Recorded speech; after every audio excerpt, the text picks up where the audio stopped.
We ain't gotta hear nobody.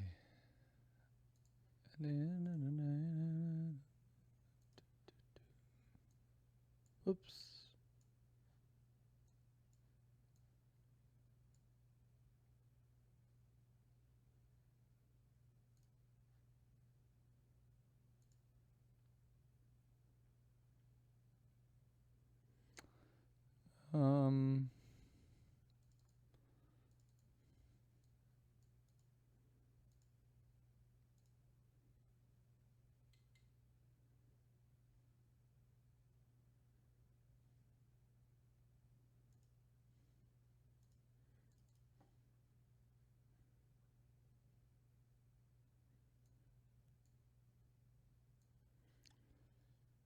All right.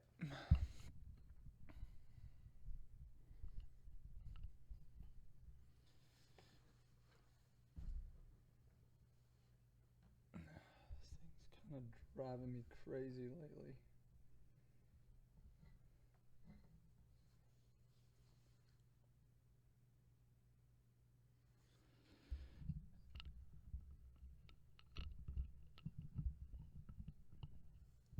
There we go.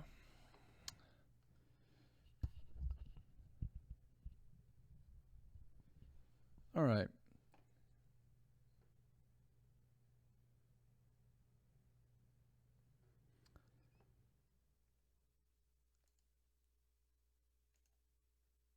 We can probably delete this. Pretty sure that I got everything committed last time.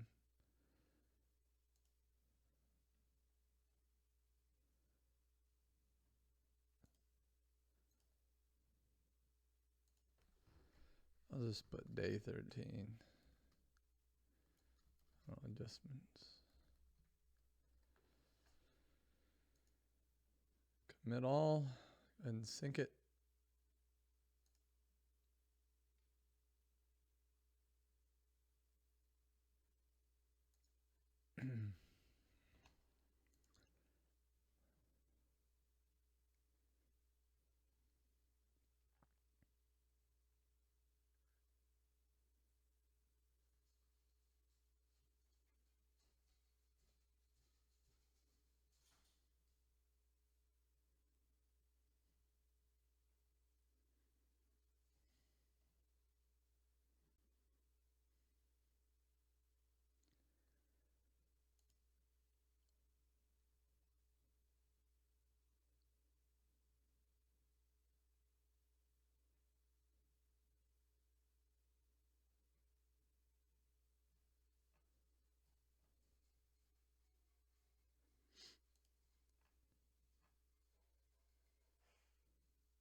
Okay.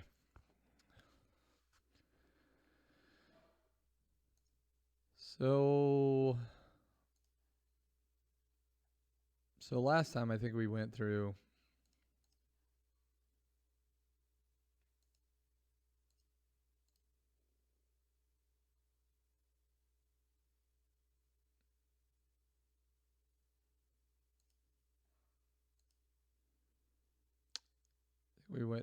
kind of how we're going to organize some of this stuff.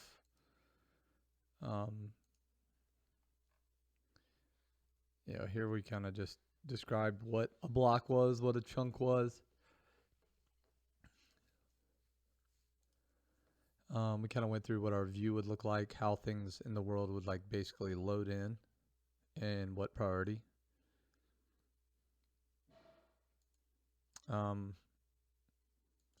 So we kind of have a good idea of what we want. And right before the end of last time,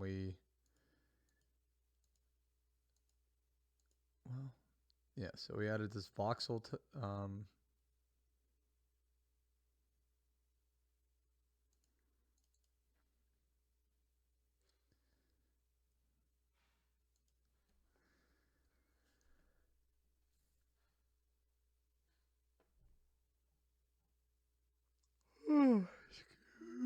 excuse me. Probably still need to drink some coffee. Kind of wake up a little bit.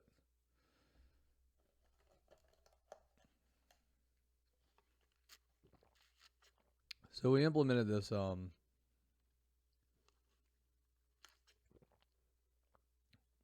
this block struct, which is basically just a position and a type.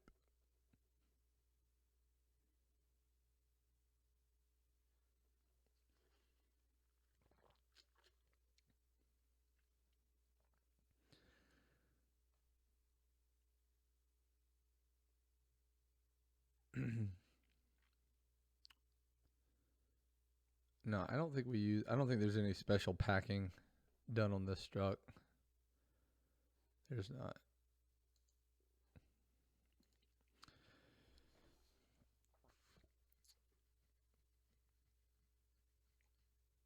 So what I was trying to do is think memory wise. This is actually really good to consider early.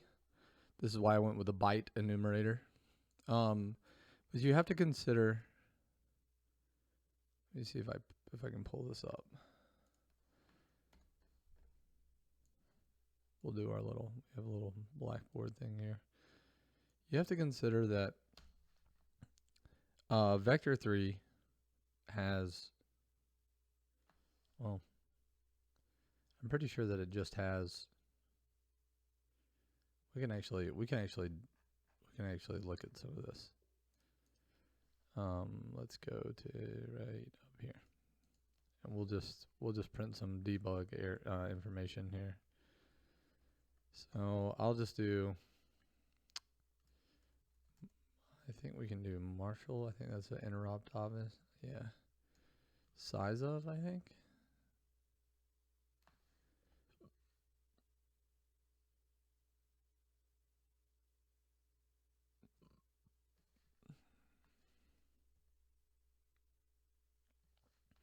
So we can do size of, and we'll do vector 3. Let's do v3 size. I wonder if those are the same. We'll see. We'll say size T or something. And then we'll do size of vector 3. I think I can just do that.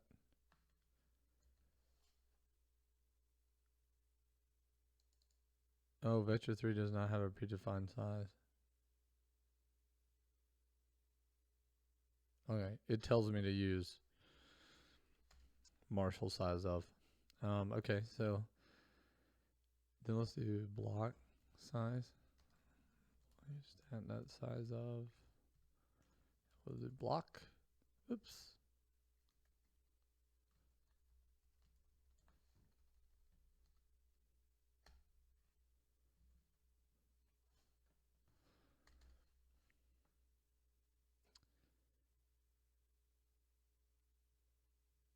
I'm curious actually just about a matrix too. Mat size, and we'll do Marshall dot size of. We'll do matrix 4. We'll just check these out. Let's just briefly. So let's console dot write line mat size v3 size and block.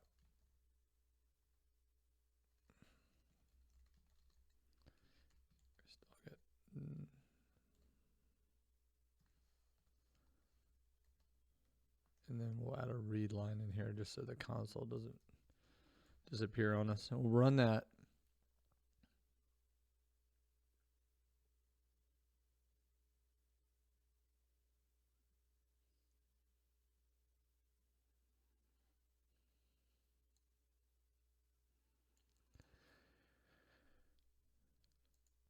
So these are bytes.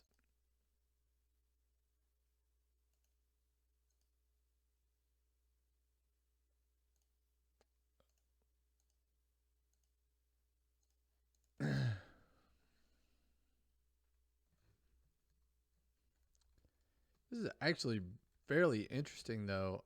These are better than.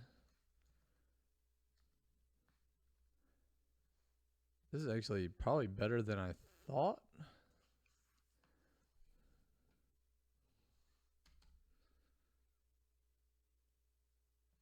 So these are the byte sizes for each of these structures.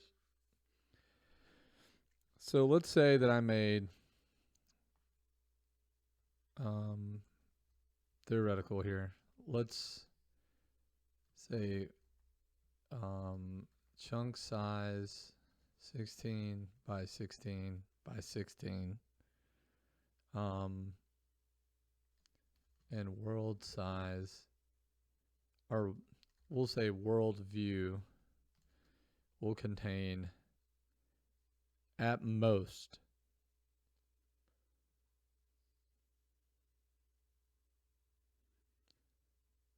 I don't know. Just consider how many chunks distance. I mean, so I have a view class here. Let's see. Let's see what I do there.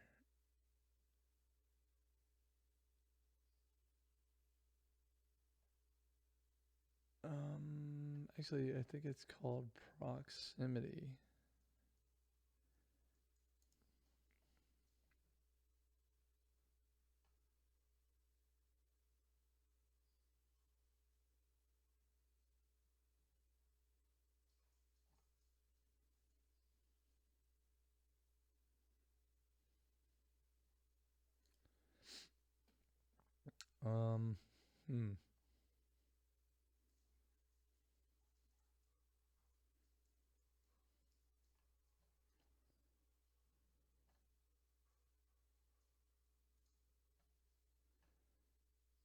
I wanted to see.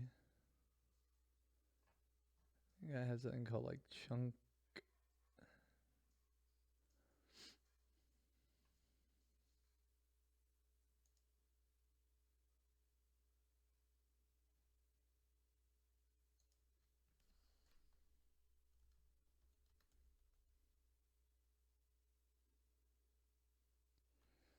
Oh, that's right. I have a configuration.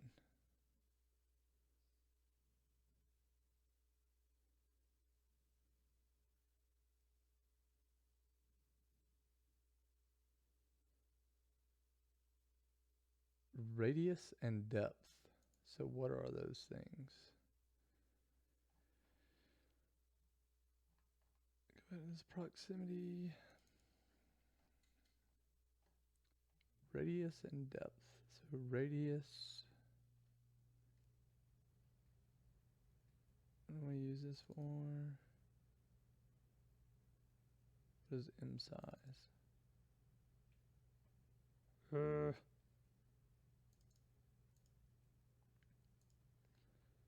Why do these files keep disappearing? Let's see, chunk manager.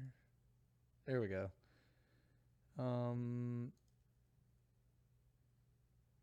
Depth. So depth is the size. So what did I use for that again? I cannot remember.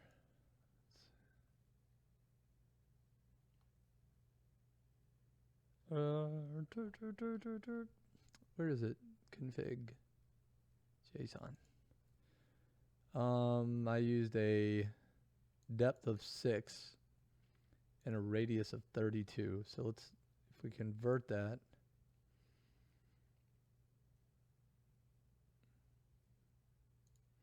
How in the, that doesn't make a whole lot of sense.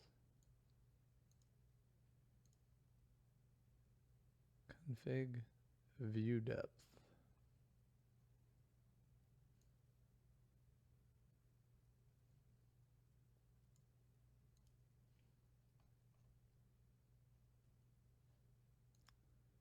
Hey man, how's it going, man?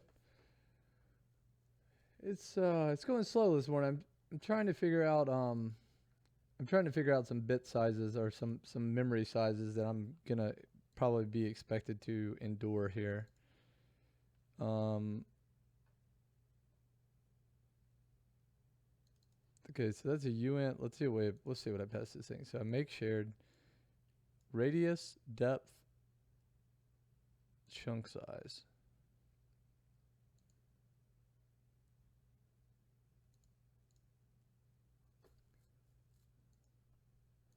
What is depth? Depth doesn't even get used. Wow. Oh yeah, it does. That's the height. Okay, that makes sense. So I'm using a different height. 6, and the radius is 32.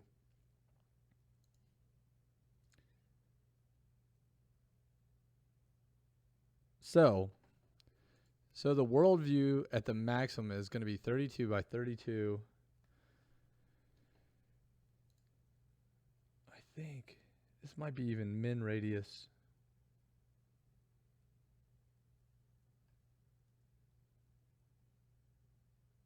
Size is what? Get view size. What is view size? Holy, never mind. M radius times 2. So if the radius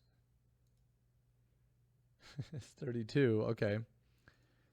So actually the world view is going to be 64 width, 6 height, 64, I think. Cool. No, I'm just okay. I'm just kind of this. The whole point of this project is just because mainly I pretty much always do side projects to try to like sharpen up. But I've been in commercial game development for almost 10 years, 11 years. I'm trying to think. Almost 11 years. I work at NCSoft now. I've worked for casino companies doing digital slot machines and advancing their tech beyond the primitive Stone Age days of tech. I've done educational games. I've done massive multiplayer games. Pretty much everything. But that's awesome, man. And I'm glad you're taking an interest in this. For me, I find two things difficult. One, to sharpen skills, basically just to continue to practice. And so what after 10 years, you start to notice that the same monotonous task over and over can really dull you down. And it makes looking for new opportunities difficult because your skill set is, dumbed down to these like 4 things. So I try to like just mix it up, and I like to do things like take a concept that I'm familiar with and just iterate on it. And I was having trouble. Like, I have kids and family, and I like to play games, and I do a bunch of other stuff, and I was having trouble actually making myself sit down and practice some things. So I said, well, what if I just do like an open source project and I stream it, and I do it in the mornings, and then that way, I don't have an excuse, and maybe I can spark other people's interests, which will motivate me.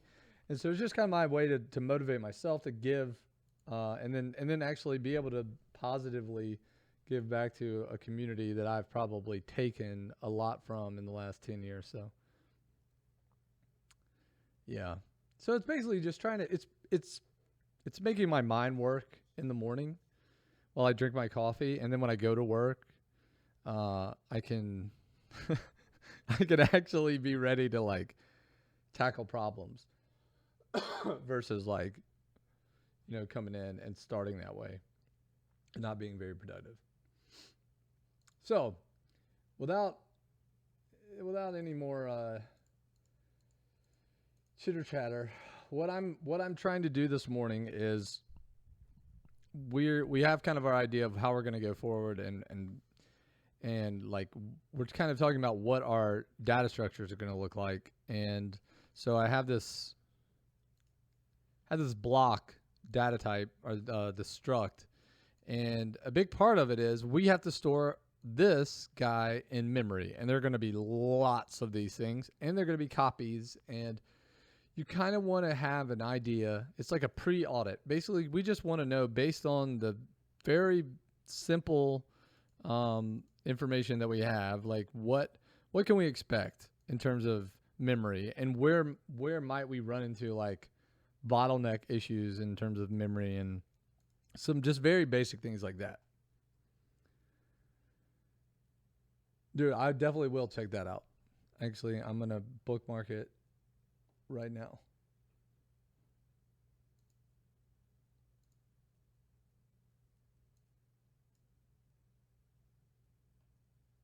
I'm going to do, let's see, in folder.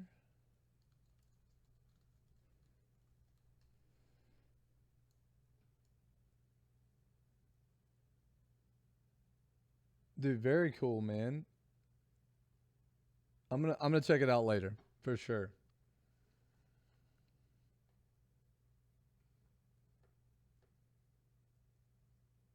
Yeah, that's it's very neat. I definitely will check it out.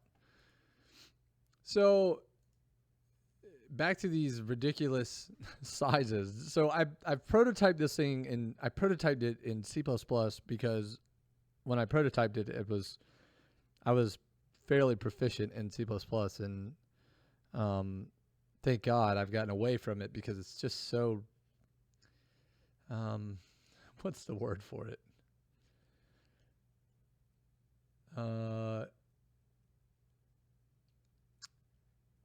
I guess I can describe it. There's probably a term for it, but without being too silly about naming or applying labels, C++, you just write a lot of code to do a little amount of stuff, and that's the little amount of stuff is subjective for sure, because managed languages have had this tendency to oversimplify things, right? I mean, you can do so much with a few lines of code, and that's, you think about everything under there, but it kind of spoils you.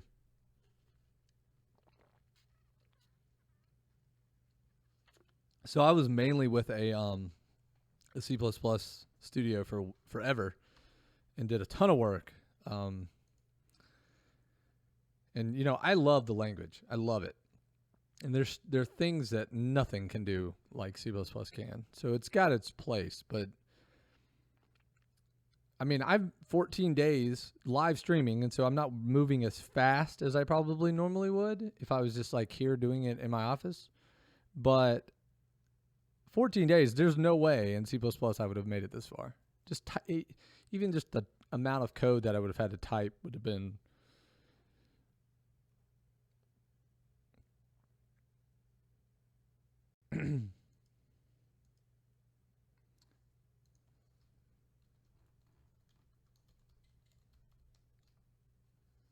yeah, man, hit me up, dude. I'm interested for sure. So worldview. Okay, so here's what we have. We have but this is kind of this matrix size. We won't worry about this guy for right now. We'll just put him off the side. Let's just focus on these. So vector 3 is say 12 bytes. I'm actually a little bit confused here. Oh no, that makes sense. It's a vector 3. It's 3 floats. X, Y, and Z. It's 32-bit, so it's 4 bytes per. Nice. Compacted down to 12. But here we are with our, this is interesting because our block is just a vector 3.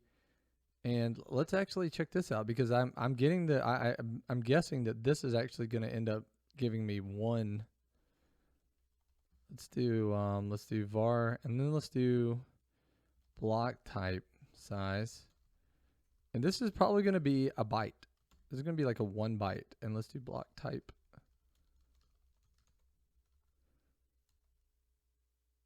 And then we'll do over here, we'll do block type and this will be block type size. So just to kind of get a rough estimate of what this is a byte. I mean, we're interesting. It's very irritated with me. Cannot be marshaled. So maybe we can do size of here. Yeah. Okay. This will be 1. Yeah, it is. So we're going to talk about this just for a second because I do think it's important, but I'm going to try not to like over optimize. Like I don't want to, I've been kind of preaching about over optimization being a problem when you start doing it early on. But here's what's weird about this. So our block is essentially a vector and a block type. And so if we add these together, 1 byte. I mean, you'll understand why. But yet our block, when we print out its size, is 16 bytes. Without getting into too much detail, basically the way that this works is that this is the probably the least detailed explanation, but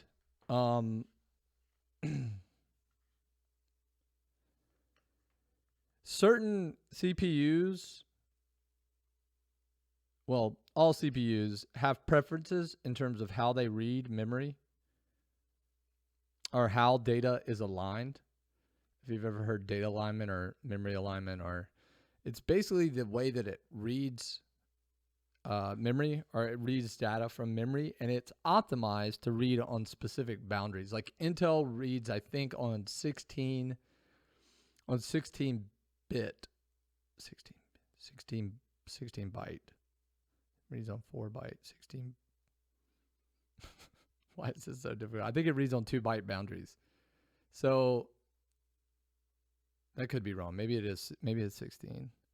No, 16 bit. It's 2 byte boundaries. So it reads on 2 byte boundaries. So and I don't know if Intel does this, but some things actually, some CPUs will actually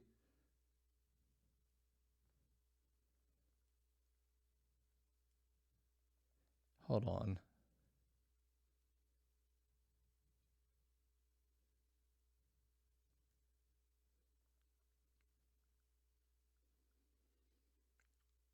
CPUs will actually throw like an exception. Will just basically vomit if you try to align a specific value to a different address.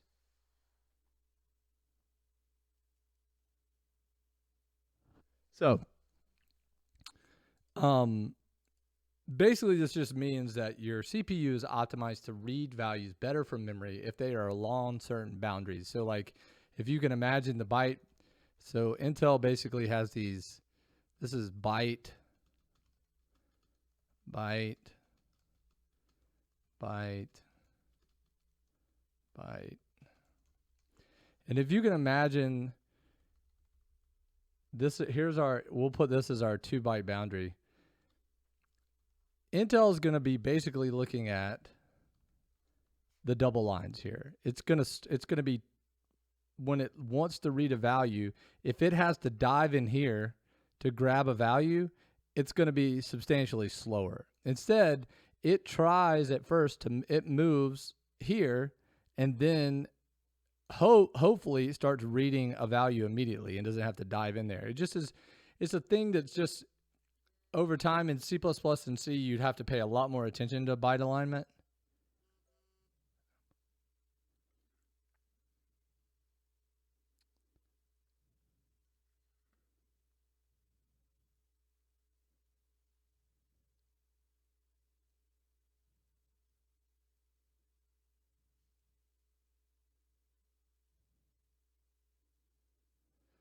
Jesus. Sorry. My wife blowing me up as usual.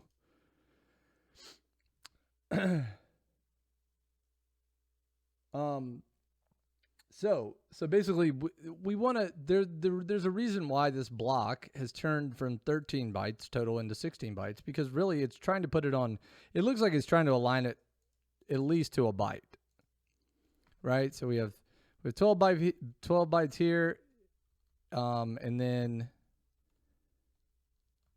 let's see, block type is 1, so you get 13.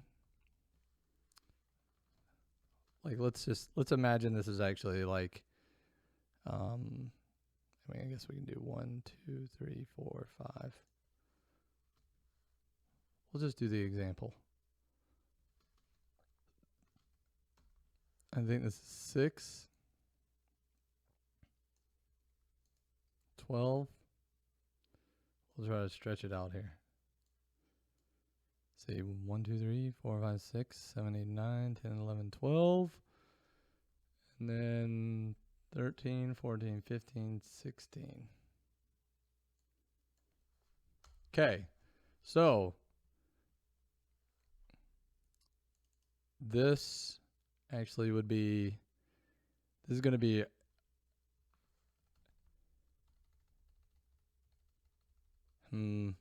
oh, here's what we'll do. We'll do this, and we'll say that this is X, and this is Y. This is actually how this is laid out in memory. This is Z.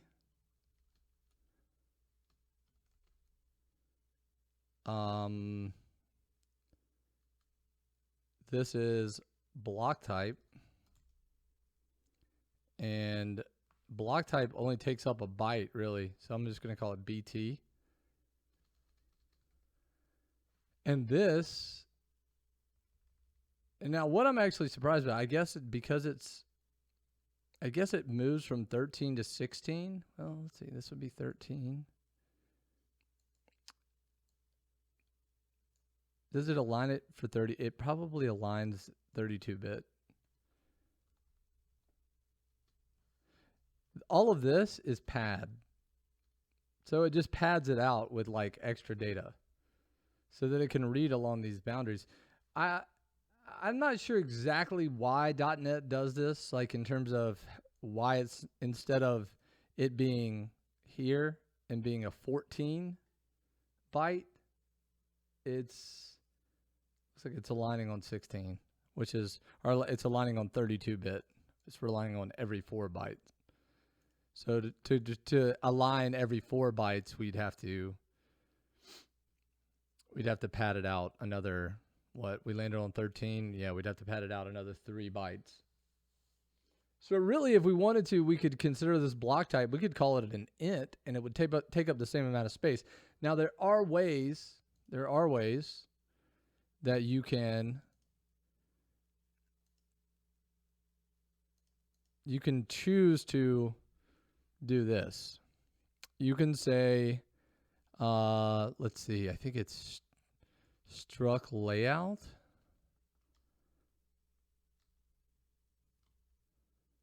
And layout kind, we can do,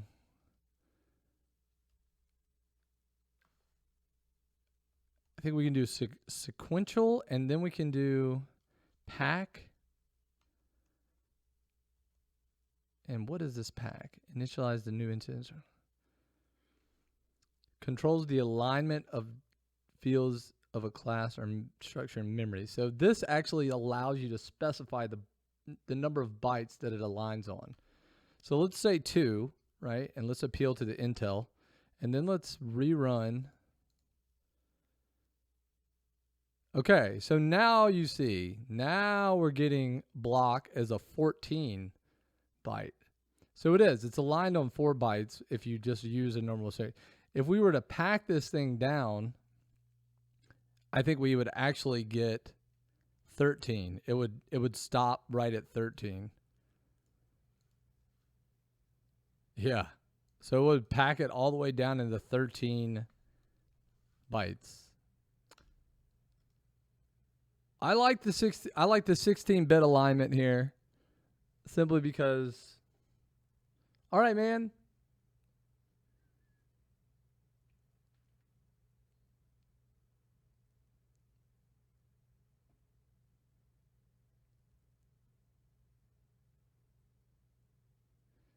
What? SharePoint memes. I don't even know what SharePoint is.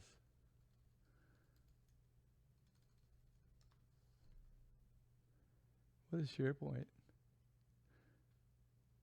It's team collaboration software tools.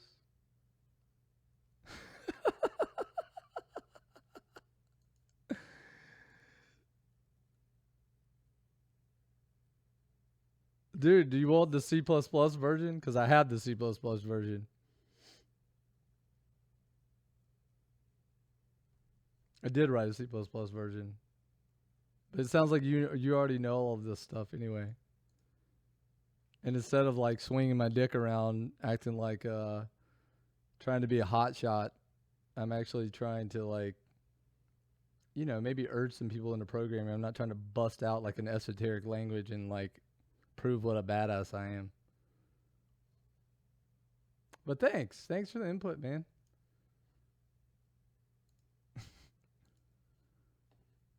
Thank you. So we can pack this thing down if we want to. Right now, let's leave it here. Let's keep it here, and then let's. I'll make a little note here. Let's see. We're gonna pack it down. This is not gonna save us a whole lot right up front, but it's gonna save us like 2 bytes. It's gonna save us like 2 bytes every block, which will add up for sure. So, let's talk about what the potential implications are. So we have a 64 by 6 by 64 max view, which means it can hold that many chunks. So let's start there. So if our world is 64 by 6, we'll do by 6 times 64 is going to give us, and I don't even have a calculator button on this thing. Okay, well, we'll open it the old-fashioned way.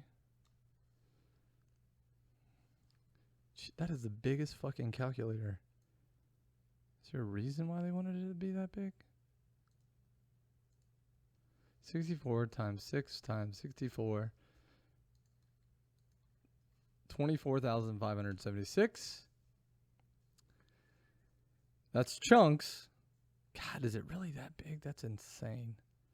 So let's take that number of chunks, and then let's see, total chunks,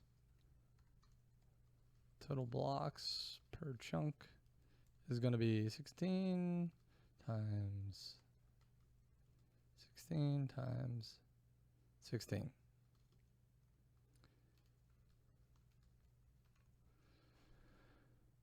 $4,096. I think I should have known that already. This is going to give us 576 times 4096. We're getting up there. Was that 100 million? 100 million. And then we'll do total bytes per block, as we know, is what we say with the pack 2, it's 14 bytes. So we're going to get this value, and then this value, total blocks, total bytes times the number of bytes per block, and we're going to get, what is it, 14? Is it a billion?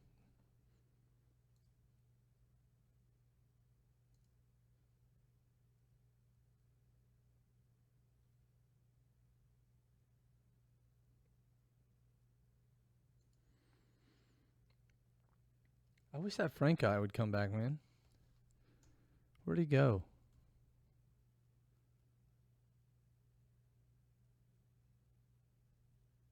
I love a good troll. So, those are our bytes. So let's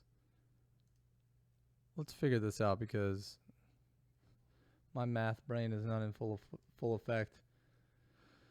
So this is our so this is our size. So let's do bytes to megabytes.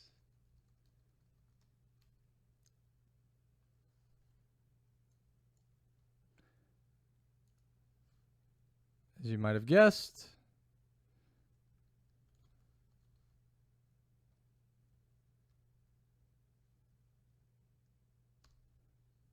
what's up, man? How's it going? And this is what one? This is, we'll just say megabytes, and which is 1.4 gigabytes, right?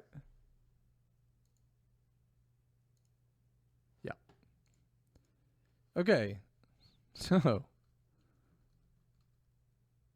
1.4 1.4 gigs just from creating. Now granted, here's the tricky part is that we're going to constantly be moving, so we won't always have that amount of data loaded into memory at once.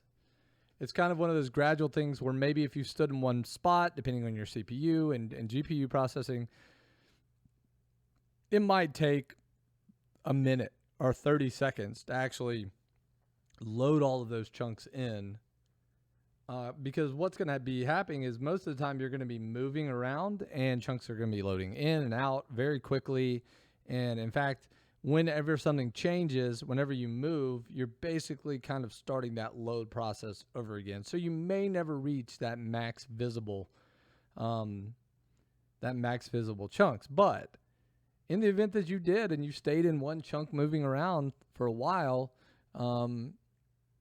basically you could end up with easily just 1.4 gigs of chunk data in memory at once. And that's pretty expensive. So just keep that in mind. It's not impossible, and clearly I actually don't even think it's the end of the world. I think it's expensive, but I think in general, I mean, you want to run like Minecraft or something like that. It's also running pretty it's also running, pretty expensively in terms of like RAM. So this isn't the bad part, right? So this is all doable. However, what you also have to consider is that for each one of these things, I also have to store geometry. Kind of. Now, if we reproduce the same amount of geometry, right?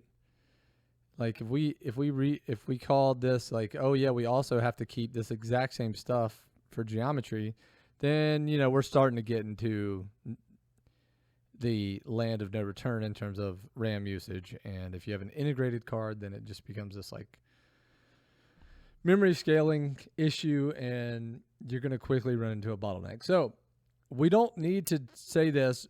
We don't need to solve this problem right now, but we should keep it in the back of our minds and we should constantly profile to see, hey, where are we now? Because it's also a managed language, so you have to worry about garbage collection churn. You have to worry about a bunch of different things, and you're also adding physical memory just based on your objects that are floating around the CLR or the runtime. So we have to be mindful of what our potential footprint is, and then we can look for ways and opportunities to avoid that. So I'm going to save this guy.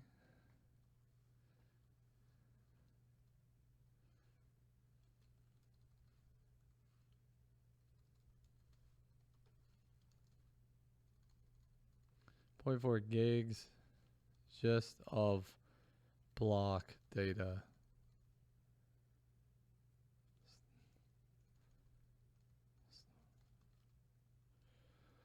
Okay. And, you know, our savings really, if we reduce this to a 13, like a truly packed array here, or a packed struct here, you know, we're basically losing, let's see what we actually can be. What do we actually be? We would be, oops, where's clear? Maybe that times 13. So we're 1.3 gigabytes. Okay. So really, I mean, the numbers are like here. I mean, this is pretty big. This is actually fairly enormous, and to some degree, let's see what this is. So this is kind of interesting. So 16, actually, so 64 divided by 16 is 4. So some people make their chunks 128, and so this could actually be this, but it would end up being the same amount of data because we would expand this number to like 64, right? So it ends up costing the same amount. It's just basically you're just switching around where you do it. So with that, I'm going to save this. I'm going to actually remove this matrix because it doesn't matter. General memory expectations for block data, and I'll save this, and we'll keep it in mind, and we'll return to this and see how far away or close to this stuff we are, and what and why. If we're not, if we're further away from it, then why, and then if we're close to it or undershooting it, then why exactly we're undershooting it, and let's do more of that sort of thing. And we'll just do memory expectations. And just to be clear, like this is not necessarily, I mean, this is a very language agnostic problem, right? I mean, we're storing this amount of data for a reason, right? It's got to be there. And so there's certain ways, like you could, if you wanted to optimize this right now today, you could look at certain things like, okay, maybe we limit our world size and we use shorts here instead of floats, or because I mean, well, I guess it really doesn't even matter at this point, but depending on constraints, you can really shrink it down. The problem is if you shrink it down too much and you run into like you're hitting the constraints, then you have nowhere else to go. You're basically stuck. So we want to leave some room here for improvement later, so we can. So we're just going to leave them at that. I'm going to save that in a doc, and then I'll commit that to the repo as well with everything else. Okay, so right now this is actually not too bad.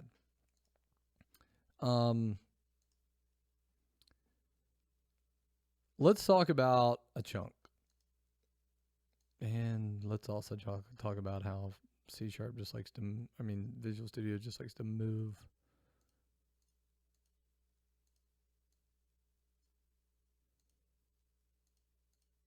directories.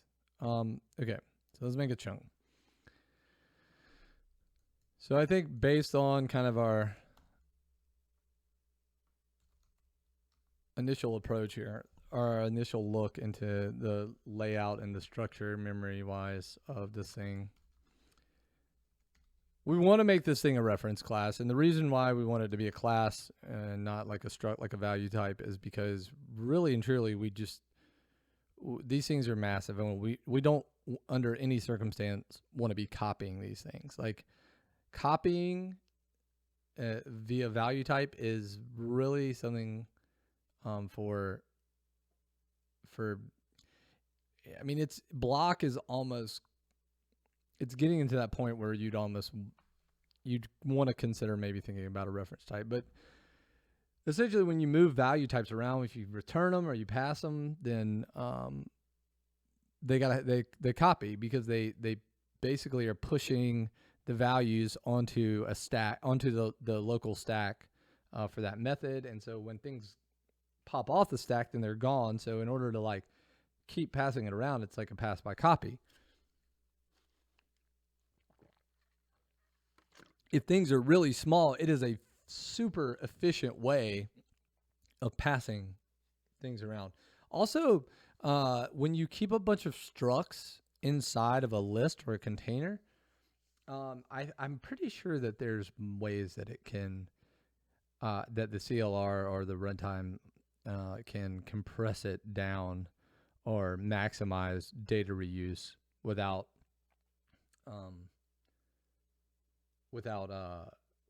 compromising memory. I think it just keeps everything a lot tighter when you use value types that are of good small fast sizes.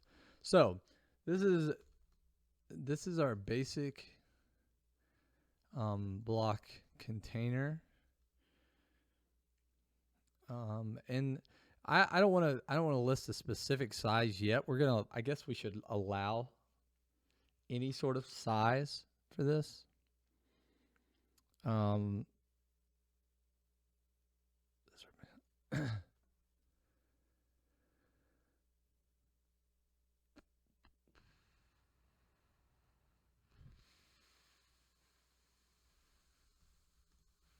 Unit of world generation and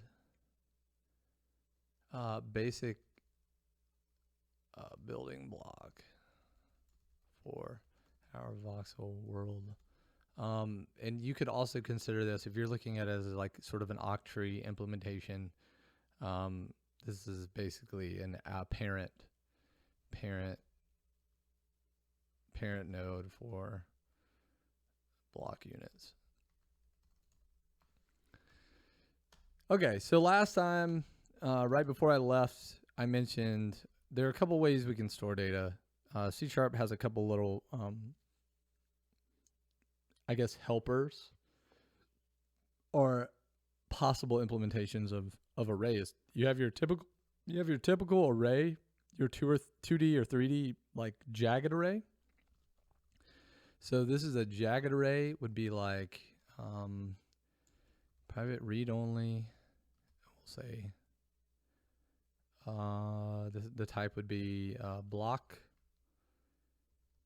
and we do like 16. Actually, it's got to be this. Oh, sorry, 3D array, 3D jagged array, and you would instantiate this guy, like this. You would supply the first dimension like that. And I think if you actually supply any more, it will bark at you.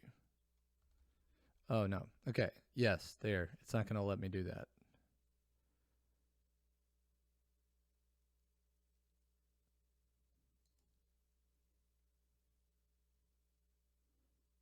It's funny that it's showing me that error, but then it's not actually showing me an error. But the reason why it's bad is because these are jagged arrays. These actually can be different sizes. So I could do something like this. I could do blocks 2 or 0 equals new block, and I can make this 128, and I'd have to do it like that. Well, I thought that's how you'd. Oh, it probably wants it to be inside a method. That's why it's irritated with me. Yep. So, and then from there we could do blocks 0, maybe 0 equals new block, and then we could make this 512. So you could. So the reason why these things are called jagged is because each one of these dimensions has each one of these dimensions is not constrained. It lets you evaluate each. It's basically an array of arrays, and each individual array entry can be of different size. It's not a symmetrical array. It's not a matrix, basically. It's a jagged array, and you can imagine if your data that's being pumped in is dynamic in size, then this is kind of the way you want to go, because if you think of it like the way I visualize this is like a Tetris board. Like you have all these kind of like peaks. Like if you're dropping pieces in, you have these peaks, and that would be a 2D version of that. But basically, we want to know our sizes up front. So this is probably not the best choice, which is the jagged array is probably not our best choice here. Now, it could be, and we could make it work for sure. And we would just make sure that when we create, we would have to just instantiate each piece up front. Like you could basically make it work like that. I'm trying to think exactly. I doubt that it's optimized by the compiler, simply because everything's dynamic. You don't know the size of it up front. It's also random access because you're basically allocating the pieces of it separately and not all up front. However, CSharp also has a multi-dimensional array, which is defined like so. Read-only blocks, and it's like this. Basically 2 commas, and you'll see why in a second. So, and the way you would instantiate this is new blocks.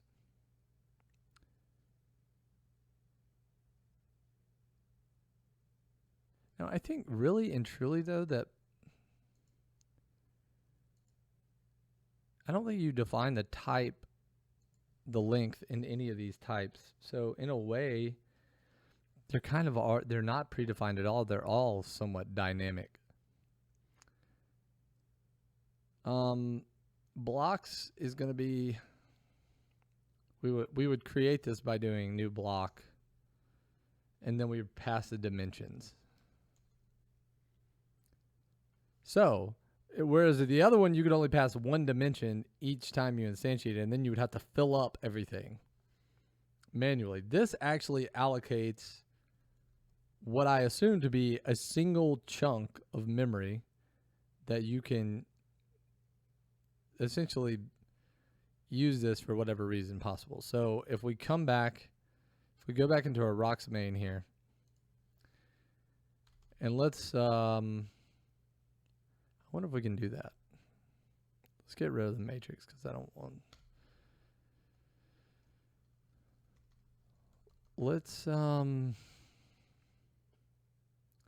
see if it'll give me at least the chunk size. So I can maybe do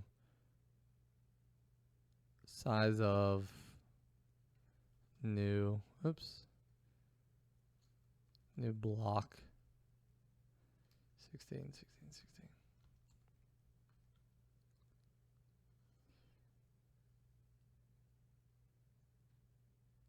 Question mark?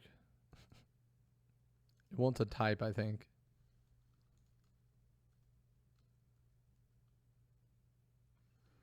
Let's try Marshall.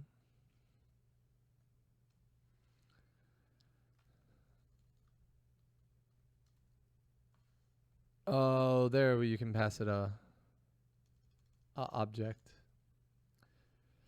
Okay, so let's see here. Console, we'll just add another right line.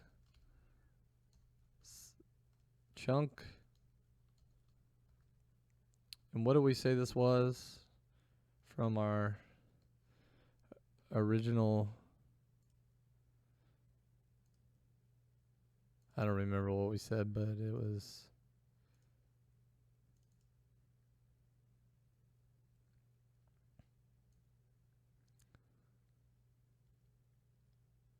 Let's do, we actually didn't. Let's do this. Total bytes per chunk, which we calculate is 4096 times, and then what do we say the total bytes? 14?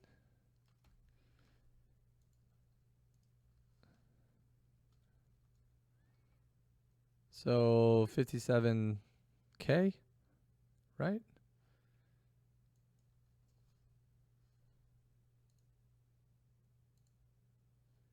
57 kilobytes.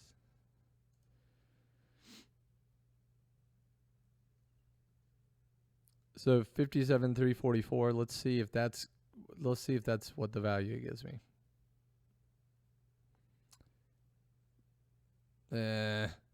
Cannot be marshaled as unmanaged. I guess because it's managed object. Let's do chunk equals.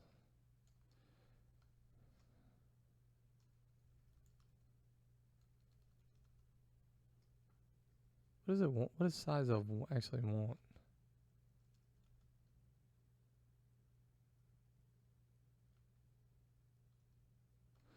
Let me see what. Let me look this up.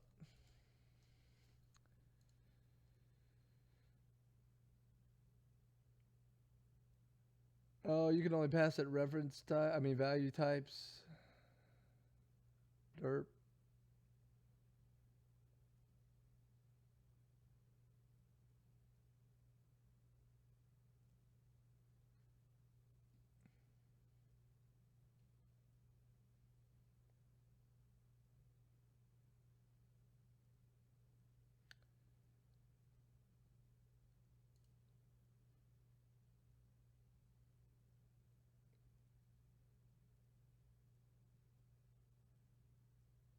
Yeah, I wish there was a way to do that.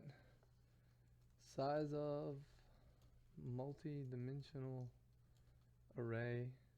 C#. This is not gonna work because it's gonna.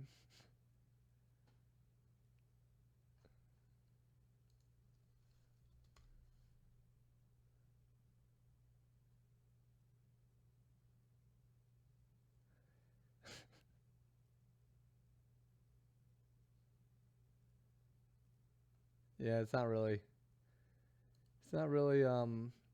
going into. But I assume that it would just be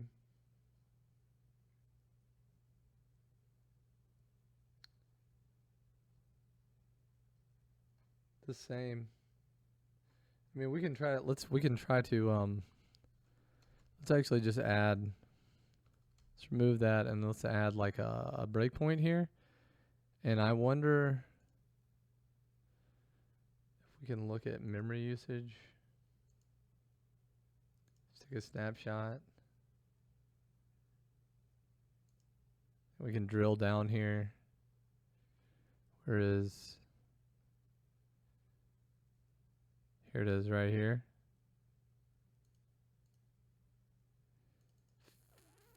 57. Let's copy that. I should have done this at first. So that is 57. God, that's pretty awesome. It gives it really clear. It makes it really clear.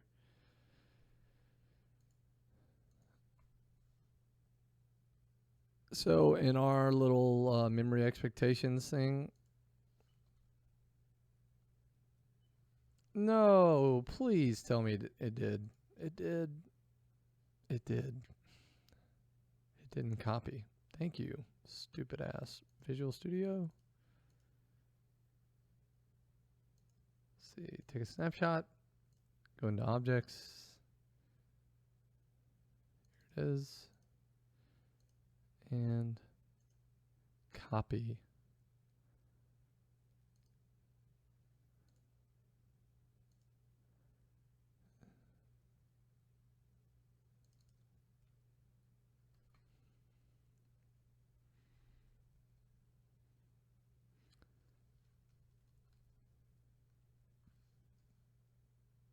So it's a little bit bigger.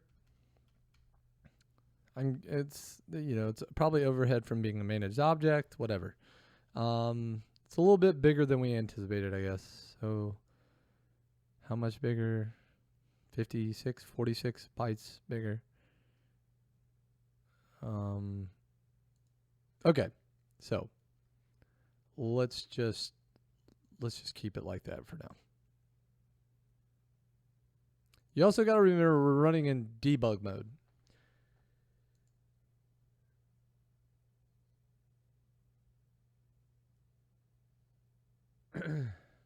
So a block. So there's two different types. Basically, we're kind of working through this here. Is there's basically there's a multi-dimensional array, which you can see is it just is like you define it like a regular array, except for you add commas in between the dimensions. So really, it'd be like x, y, z. And then once you define a multi-dimensional array, you can actually define, or when you can instantiate that multi-dimensional array like this. And when you want to access this guy, you would do blocks, and then you could do like 1, 5, 10, right? Equals new block, vector 3.0, whatever. You can pass it. You can just create a new block, whatever. So it lets you actually access things like this.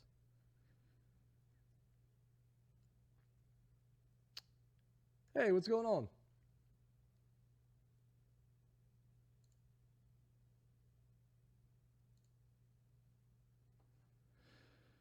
So this is what we want. I mean, really, this is what we want because we're allocating everything up front. And you know, we know our sizes, we know what things are going to be. We just it makes things very simple, and it gives us what we want up front, and that is memory. So in essence, we kind of are saying this thing like, unless we, like when we instantiate a chunk, we know what that costs in terms of memory. Yeah, so sort of like a voxel engine, sort of kind of like a Minecraft engine, something like that. We're gonna build the basics of the engine, and then I'm gonna like just wing it from there on out. It's like I'll do whatever you guys want to do, sort of thing. So if you guys have ideas or whatever, please feel free to just send them my way. Like basically, we're gonna build the basic thing, and then we're gonna look at it and say, well, what are we gonna do now? And we can fork it, and we can move a different direction. We can make games, whatever we can do. I am using I think it's called GL4 Sharp, which is, I'll paste the link. OpenGL for Sharp. This guy has a very good Voxel engine blog, which I'm probably going to be referencing a lot because it looked like he did some really cool work, and he rolled his own binding library and platform, and it just was like, well, this is going to fit well. So, it's kind of like, hey, look, well, this guy used his own library, and look at all the stuff he did with it. So for me, it was motivation enough. Very clear kind of which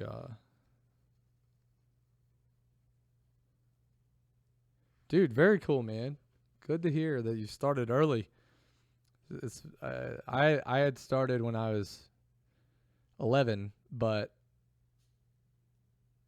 there weren't as many cool things to tinker with back then. Nice. So yeah, we were probably about the same age. Very cool, man. Very cool. Yeah, you have a lot of resources and stuff, man. When I started, we didn't even have the internet. Well, I take that back. We barely had the internet.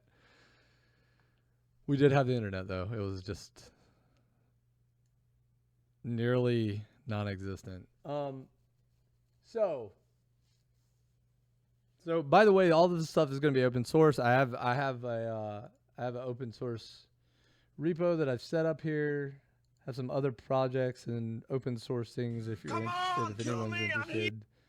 All the stuff is done like MIT license, at worst Apache 2, so it's all free to use. All this stuff is going to be released MIT as well, so it's all going to be free to use as well. It's all going to be just open, and you can steal it, you can give you credit, you can do whatever you want to with it, basically. MIT license is fairly loose, and that's the idea here. Even though, like, I could, like, I get some people, academic works and stuff like that, people want to retain some rights to it, and that's fine. This is not one of those cases for me. I'm more than happy to share all of this.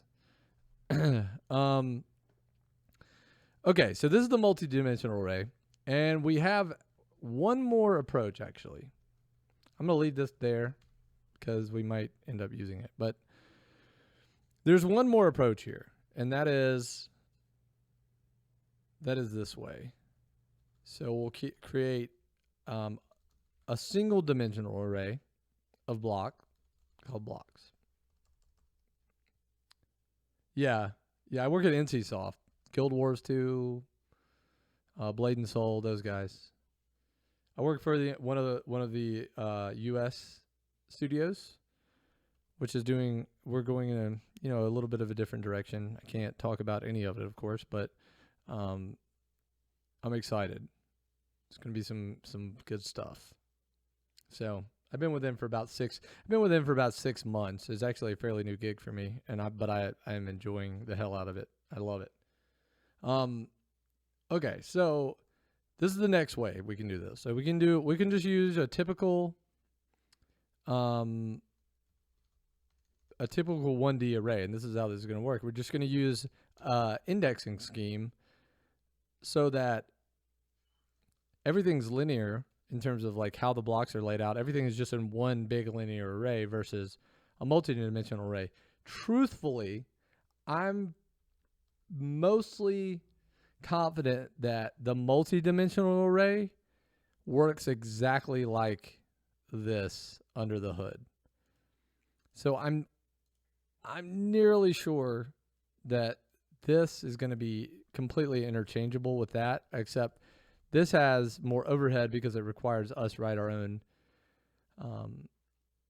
implementation and wrapper and all that good stuff. So I think by the time we got done with it, it would be probably slightly more expensive, not much more, but it would be slightly more expensive and probably wouldn't be optimized by the compiler at all. And there's probably lots of cons to it, but I just want to make it known because like when I prototyped this thing in C++, like this single dimensional array was the way to go. But here you would do basically width times depth times height, and this would give you enough indices for, which this is, by the way, it's 4096 for everything. And then instead of blocks like 1 or 2, 5, 10 equals new block or whatever, instead of accessing it like that, we would actually access it like this. So like, let's say int x equals 2, int y equals 5, and int z equals 10, right? Same indices up here. You would access it like this. You would do blocks. God, let me remember this actually. I think that it's x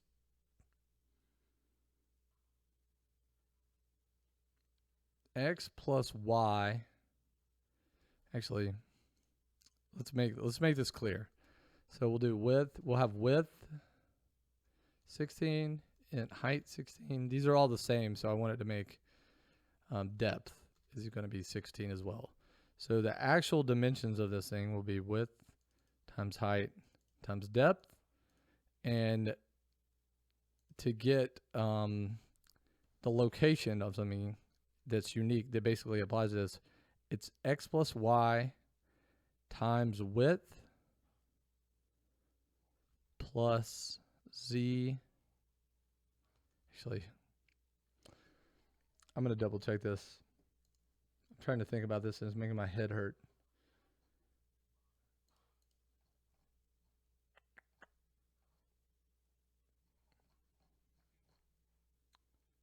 Okay, I was kind of right. X plus y times width plus z times width times height.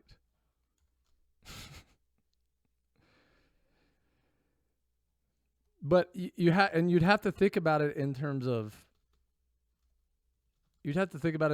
like this.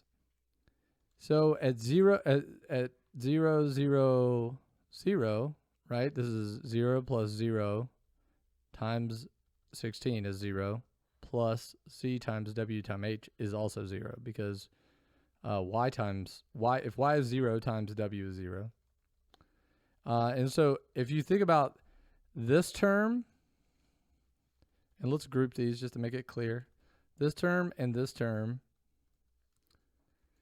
if z or y are 0, then it just comes out being x. So you think about it like this, 0, 0, 0, and then the next x would be 1, 0, 0. And so x actually starts out and just goes straight down the line. Now what happens when y gets to be 1? Then we just add 16, right? Because 1 times w is 16, and this will be 0 as well. So then it's just x plus 16, and it ends up being 0 plus 16, and then 17, and then 18. So basically the x's just run along in a straight line until you get to z, and then when you add the z, you basically add you added the offset from all the previous ones, and so then you start stacking them on top of each other. Anyway, it's the same premise, right? It's the same premise. We're basically just taking memory and we're just mapping it differently. But like I said, I think this under the hood, this is not random access because we're allocating all of this up front. And so when you're reading through something, when you're iterating, it's actually going to be really fast because you're iterating straight through memory. And when it's random access, you're looking at pointers, right? So you basically, when you're iterating through, you're like looking at different references, different pointers to different parts of memory. And so when you want to read something, it will look there, it'll say, oh, this is a pointer to some other place in memory, and then it has to jump to that part in memory and then read. So it flips around everywhere. So what we want is this. We want this linear access. We want to allocate things together because it makes reading through them much easier. Now, I don't think you want to go as far as to say we want to allocate the whole world up front, right?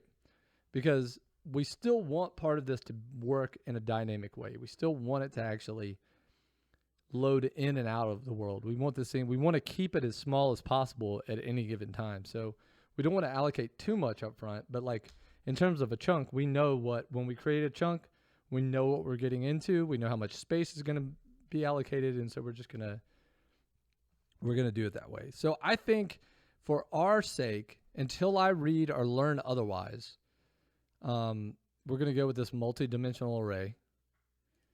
And just to check and see sizes, we're going to create this new 1D array, and then we're going to see how big chunk 2 ends up being.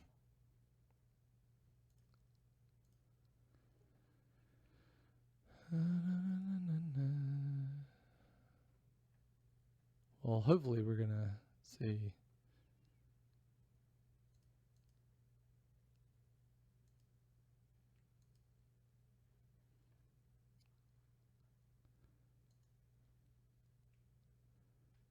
Well, we don't even see it. Why not?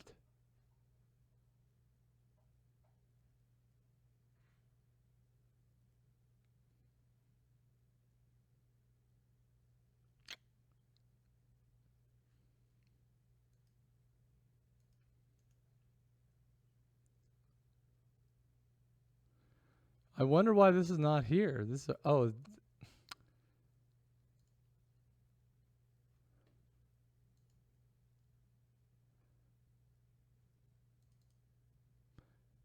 This is interesting.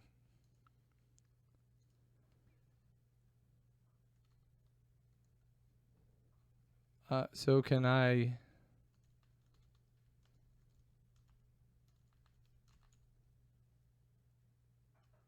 Let's see if we can do a Marshall.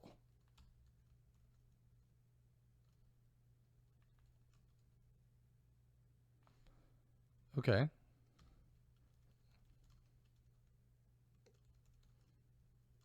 I think that array is a non-managed type, although I thought for sure it was a managed type. I don't know. why I thought that, but oh, yep, there we go. Cannot be marshaled as unmanaged. Makes sense. So why isn't it showing up in my heap? Is it not actually allocating the blocks? I don't think it is. That's why it's not showing up. Because when we create that array, we're just creating. I wonder if I add one thing to it, what'll happen?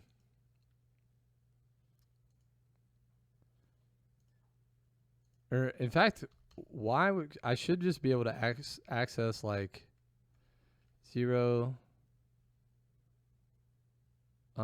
Let's just say 15, whatever that is. Well, let's try to get the world point, and let's console right line, and we'll just do world. And so this should be fine because, and it is, but I wonder if it actually allocated now.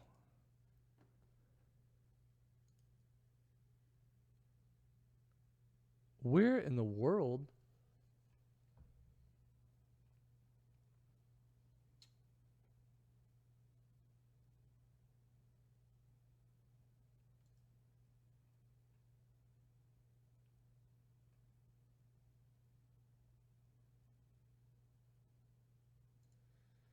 So I think this is pretty neat. I don't. It's not counting as a.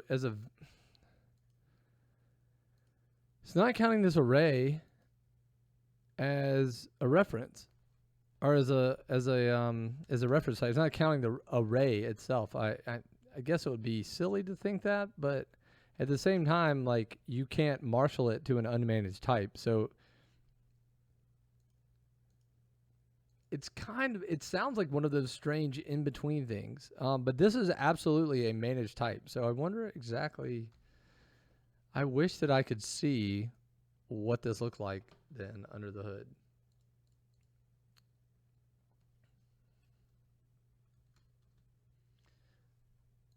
I really just want to decompile it or disassemble it to see what it looks like. Dimensional array. Yeah.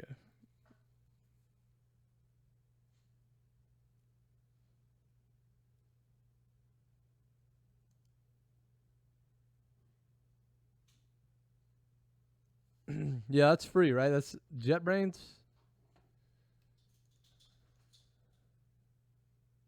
Yes, thank you. Thank you for the link. I appreciate it. Get that peek.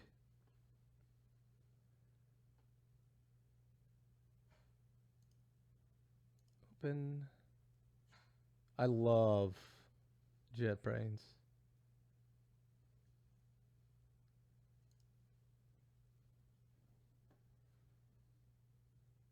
We have at work we have ReSharper on everything, and it's pretty damn amazing.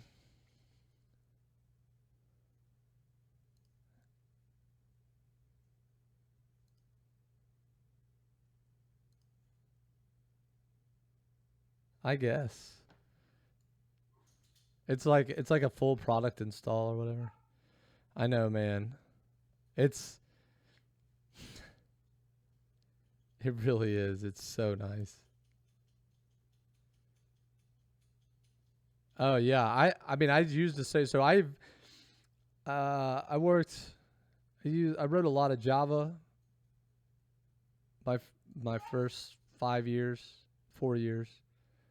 professionally, and I used IntelliJ for everything. And IntelliJ, we used to call it a tank because it was, I mean, like it took like minutes to start up. But once it got started up, you could do every single thing you ever needed to do inside your IDE. You didn't have to ever leave it. So the startup time and kind of the slowness of it wasn't really an issue. However, then you get to Visual Studio and you realize, like, I know not for massive projects, but for very basic projects, like Visual Studio just loads like in a snap. Of course, you know, with the more stuff installed on it and the bigger the project, the slower it gets, but that's how it goes. We won't even get started on Eclipse. I think Eclipse is just, I think it's the worst. The worst. I feel like it runs like a PDF. Like that's how I feel like Eclipse runs like a PDF file. It's just so awful and ugly. Let's see, dot peak.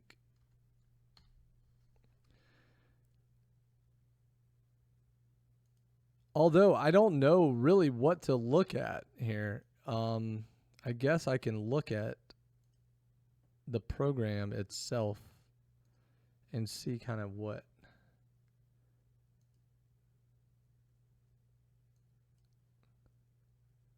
It wants the assembly. Can I pass in? Can you pass in an executable? Maybe not. Oh, that's nice. It adds it all for you. Hey yo. Let me see. I don't know if you can pass it an executable or not, but let's try. Yep.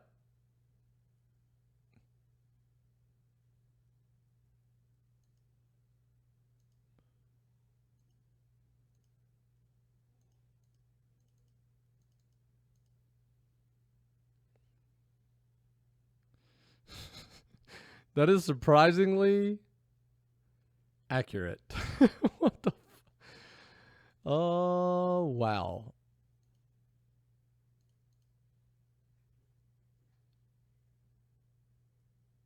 Is it because it's debug? It's gotta be. It's gotta be because it's Rocks PDB or something. I don't really know. This is crazy. I do want. Can I see assembly? Can I see this baked down to like assembly?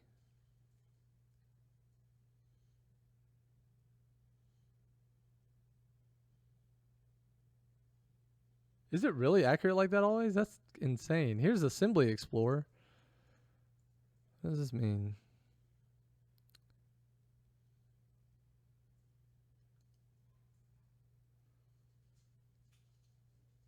Oh, here we go.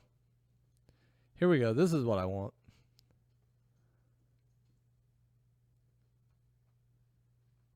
I thought it was what I want. Here. Yep. No. This isn't exactly what I want. Wait, what is this version, though?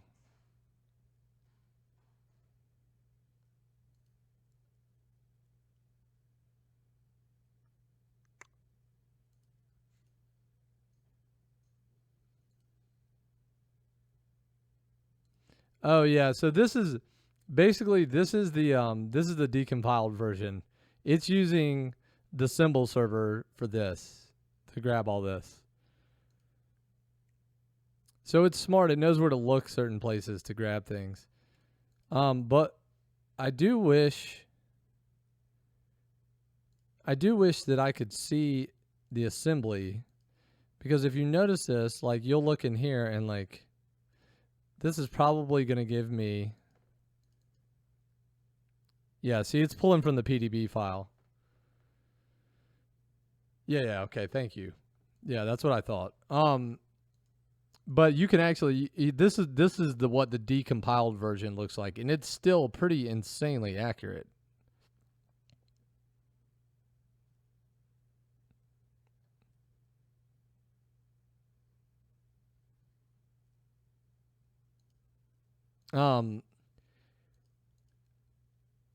Interesting though.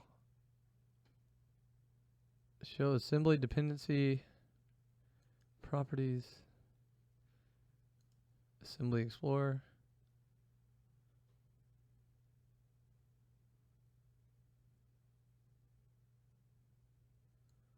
I mean, this is amazing. I'm going to see the How can you see the? How can you see just the? Yeah, the IOL. Yeah. How do you do? Okay. Thank you. Is that a, is that a Oh, perfect. Perfect. That's what. Thank you. That's what I wanted.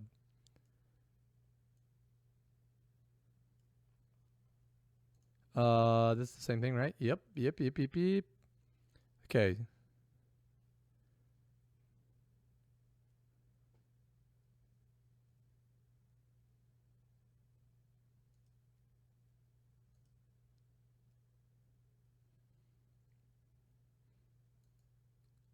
Chunk 2.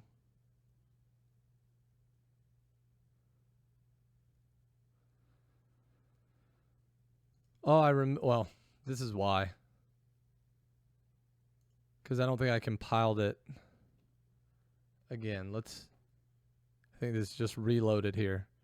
So there's not going to be a chunk 2 anymore. It's just going to be this.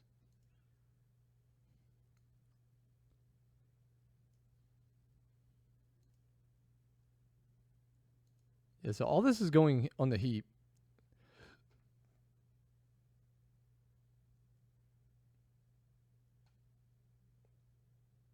And then, but why? This is what I wanted to know, though. This is where the question came in, is why isn't this?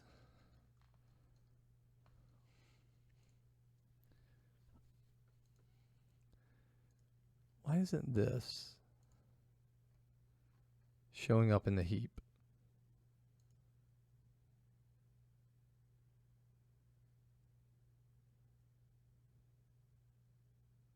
It uses a new array, new object. Heap, not heap.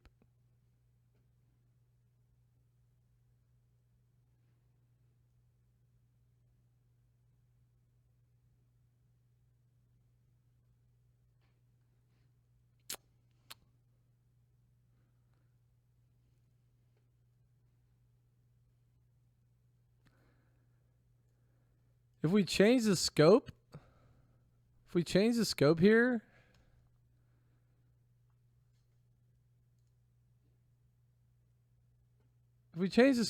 does it change what it is?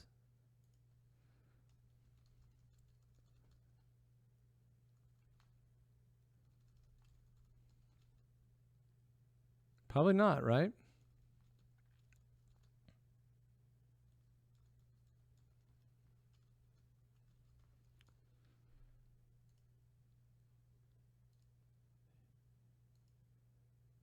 Yeah. Well, that's the general rule, but it doesn't always work like that. Class types will always be heap allocated. Struct types will most of the time be value types, but sometimes can be promoted to values, to reference types as well. So structs can be both, classes can only be reference types. There are weird circumstances, and I don't know. I couldn't give you really a good repeatable example. I just know that it happens. And it's a little bit weird when you see it happen. I've tried to investigate reasons why. And I sometimes it's just like if you have a reference type inside your struct, it doesn't make sense because you would think about it like a C++ value type where when you copy the struct, it's just copying that address, the pointer, over and over. So it makes sense. But for some reason, sometimes probably related to garbage collection, the runtime will just come along and say, oh, well, we need this struct to actually become a reference at this point, so that we can ensure that everything down the line gets cleaned up correctly by garbage collection. Anyway, it doesn't always happen in a deterministic way. At least, it's a program, so it has to happen in a deterministic way. But those steps aren't the way that it happens all the time. Like I think it depends on a lot of external things too. So if I promote this here, blocks,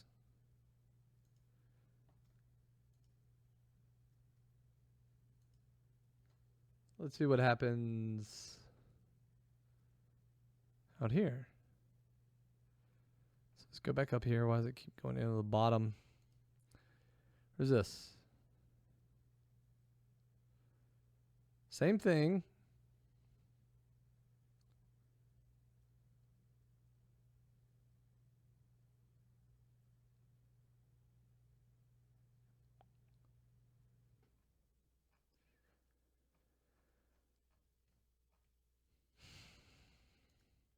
I think in terms of memory, though.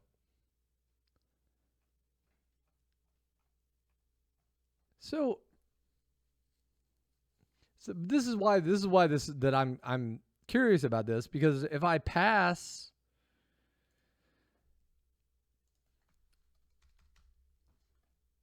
let me just do this. Let me just create a method here.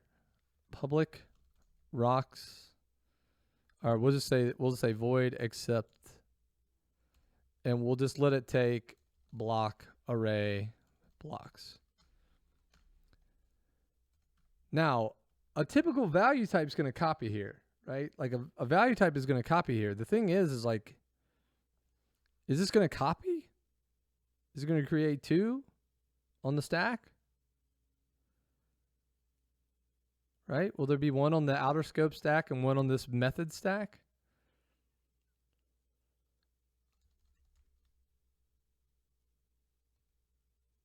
And then we'll let's actually like have it return a block or something, and we'll just do return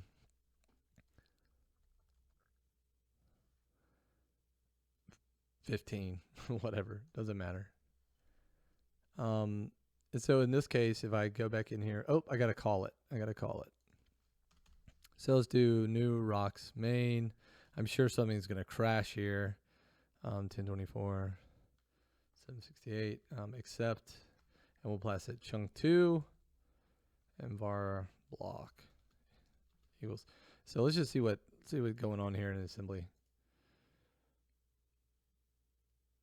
Let it update. Come back here.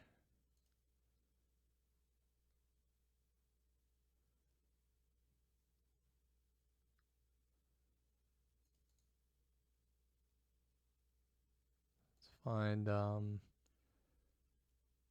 still created our new array, still didn't change that at all.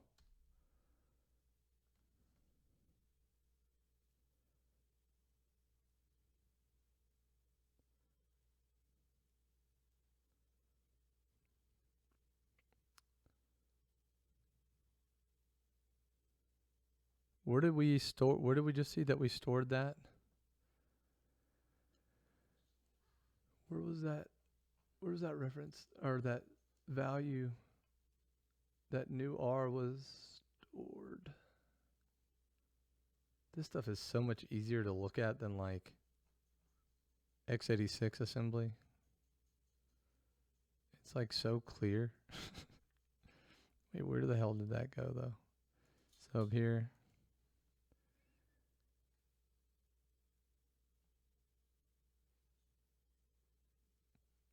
And then we pass it here.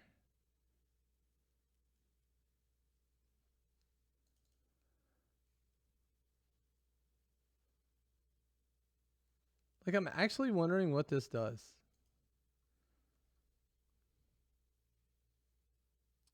Load loc. So I'm trying to figure out. I went a little bit overboard here, because what I was looking at is I was comparing a multi-dimensional array with a single dimensional array with like a special indexing. And the multi-dimensional array is a heap object, and the single dimensional array, because we made block a value type, is now also a value type. The array of them is also a value type. Load a local variable of index onto the stack.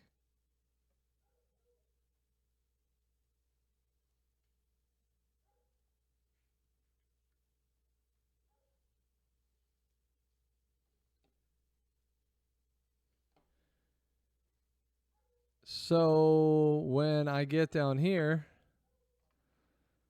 to accept, where the hell did I put accept? I thought it was up here somewhere. Here.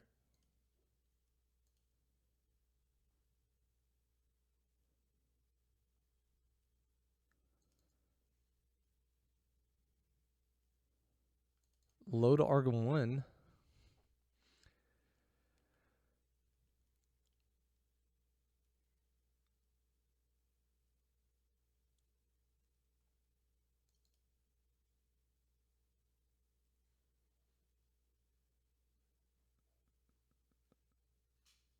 What's this?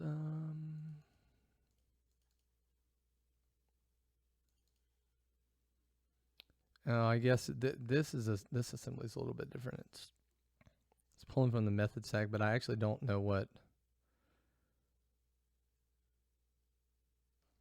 load arg.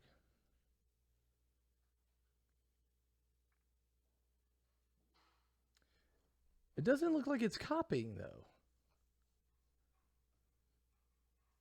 So this basically arrays. So all arrays are okay. Sorry, blue slide. You could have saved me a lot of time here. I just didn't.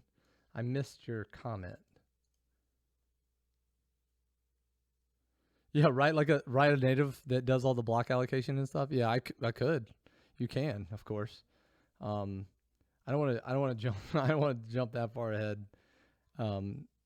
If we have to do some of that for some of the logic that has to run repeatedly, then we absolutely can. I'm not afraid to do that. But for allocations and stuff, I don't know. Okay, so all arrays are passed by reference. That's a good little note. And I think I've known that at some point in time, but I clearly was not recalling that at this time. So it doesn't copy at all. It's not really a performance issue. It's just kind of trying to be aware of how we're going to be allocating memory, because we are going to be using massive amounts of memory, and you kind of need to know where it's going to be at specific times in order to kind of determine how much rope you have left. You know what I mean? It's basically, you just don't want to. It's like I said, I don't want to optimize early, but I want to plan basically around what I know. And it's like, if you want to build a program, you don't come out the gate with like the worst performing things. Now, sometimes it's best to just write it once, figure out a way, and then relook at it and write it again. And that's fine. That approach works, and it's actually just as good, and you don't have to worry about optimization up front. But the idea here is that we know what we're building, and we just want to make sure we choose data structures in a way that don't cost us long term. And I'm spending a lot of time on it, but I think it's important. And a lot of things in this stream that I've spent a lot of time on aren't necessarily as important. But I think here's what's bothering me. Let me just be clear about what is eating me up here. Is that by making a multi-dimensional array of a value type, you're effectively storing all of that on the heap. All of that data is now heap data. It's all in the heap. What's up, Bo? How's it going, man? And that's not a terrible thing. I mean, the heap is basically, it's your go-to, but what happens is you kind of lose, although I'm pretty sure what you get out of it is still a value type. What I want to make sure is that it's not promoting the type. It's not going to actually like try to garbage collect each block.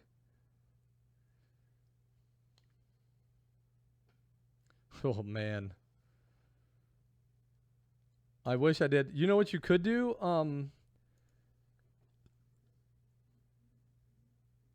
I was actually looking at this. Hold on. I'll give you a link.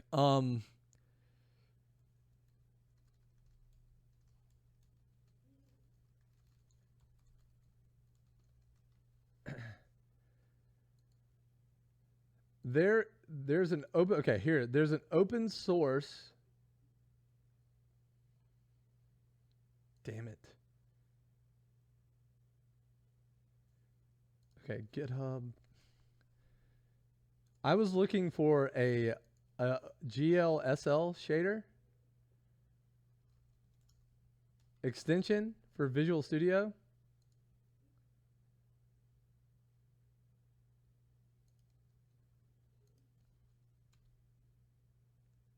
Okay, good. Blue Spot, thank you.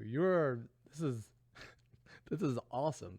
I could have drilled down into the test, but I just was trying to understand implementation first. But you're right. I probably could have just run some very easy tests. So they're faster because you're basically accessing an unmanaged memory pretty much with the stack is basically what you're doing. I mean, for all intents and purposes, the stack in this case is not. I mean, a stack is an implementation detail. It's not like a physical thing, right? I mean, it's a detail.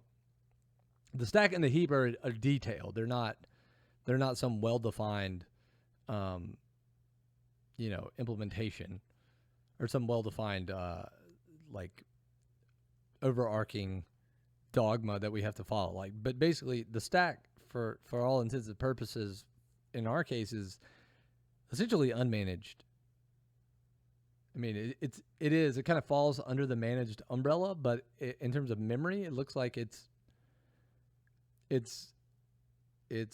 stack based, so it's in and out.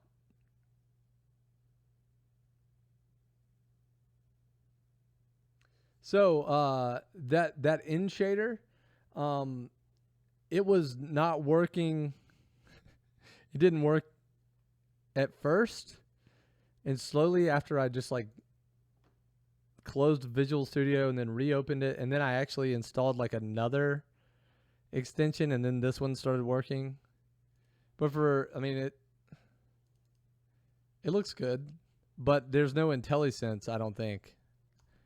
Maybe that's what they're missing. In which case, I didn't help you out at all. So I'm sorry if you want to use IntelliSense, I think, is what your initial... Let me see, though. Let me just... Yeah. Never mind. Never mind. Sorry. That was a bad reference.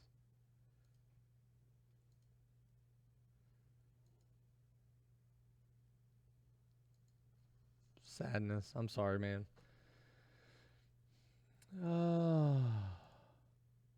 Let's see. So let's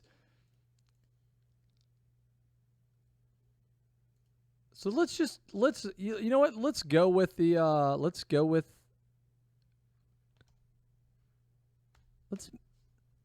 now if we wrap this in a reference type, is it going to be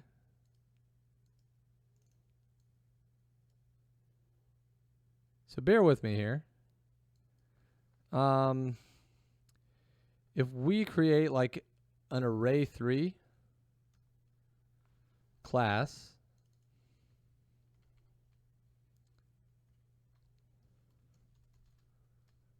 and we back it,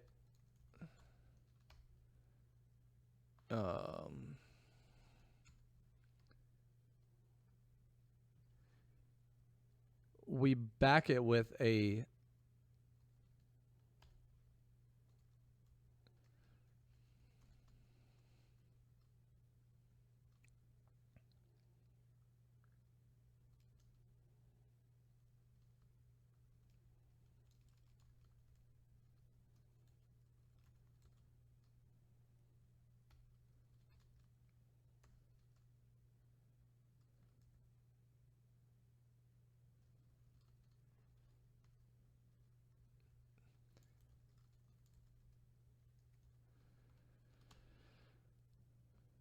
Is it going to be mad that these are uints instead of ints?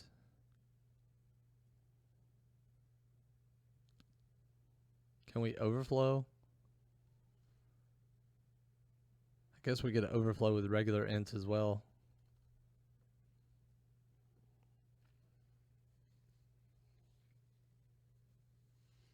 Doesn't matter. Doesn't matter for right now. And then we can we overload?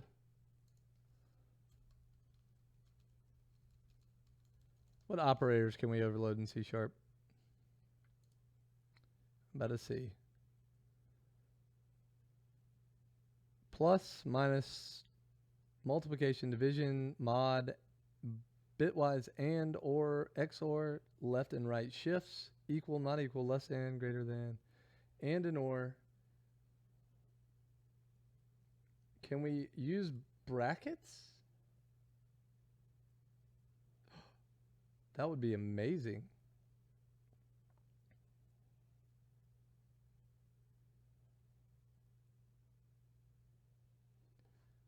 Yes, I did. So we would just, I think I know how to do this.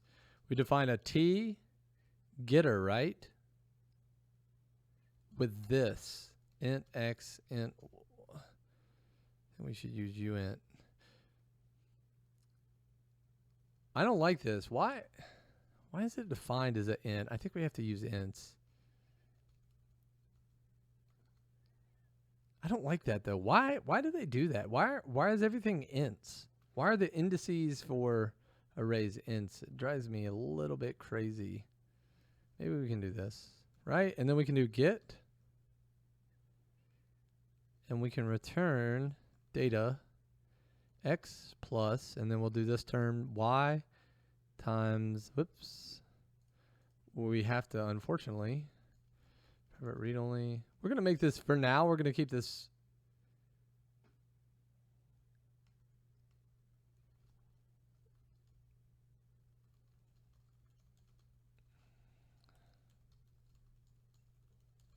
Kind of like a read only depth. We're going to do all this, and then I'm going to be like,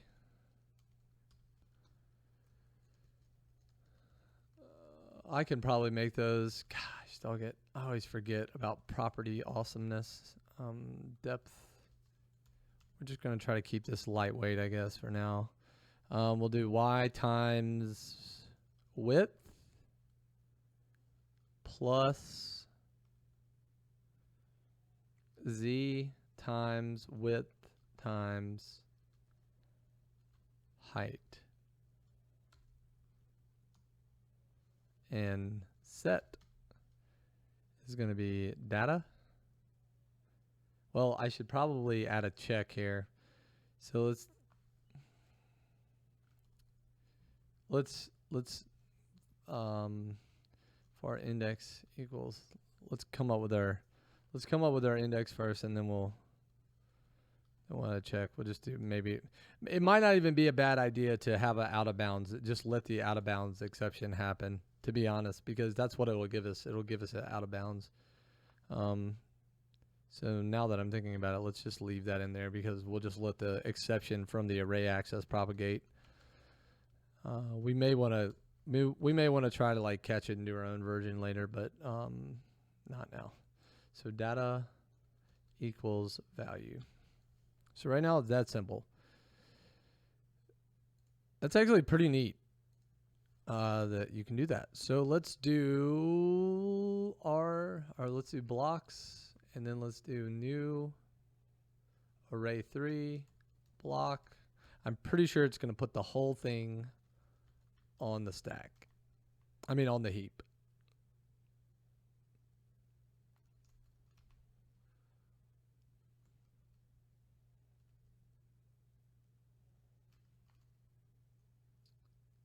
Oops, typo.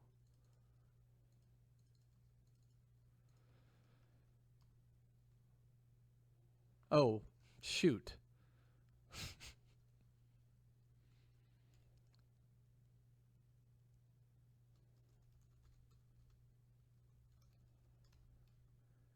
We'll do 13, 15, 3.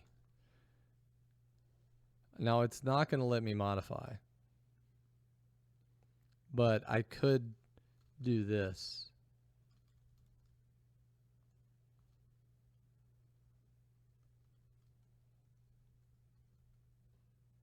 Actually, I think the way I set this up, I think you have to use... Wait, do I really have to do it like this? I think I can just return block type. Now, if I wanted, why can't I modify this? I guess because it's returning a copy, huh?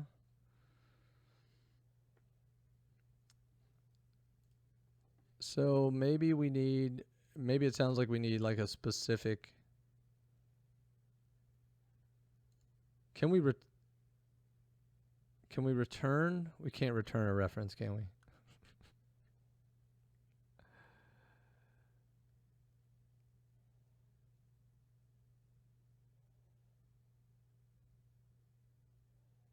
Okay, perfect.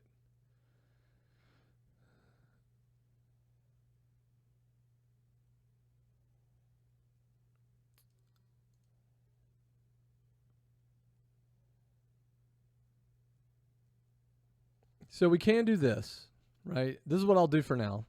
Block type dot, we'll just do dirt. And I think we can do this. Yeah. That's fine.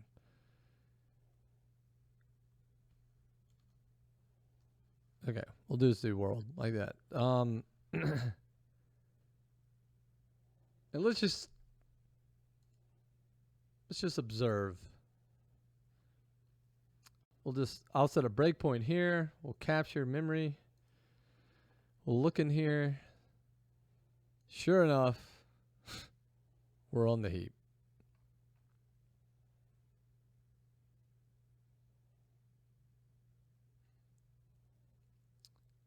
And it makes sense because that's a reference type, and inside of its scope, we are allocating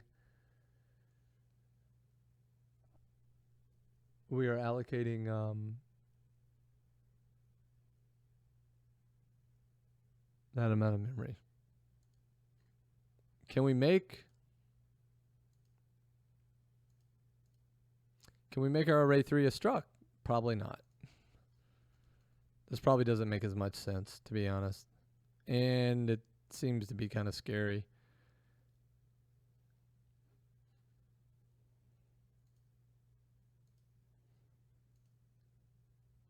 But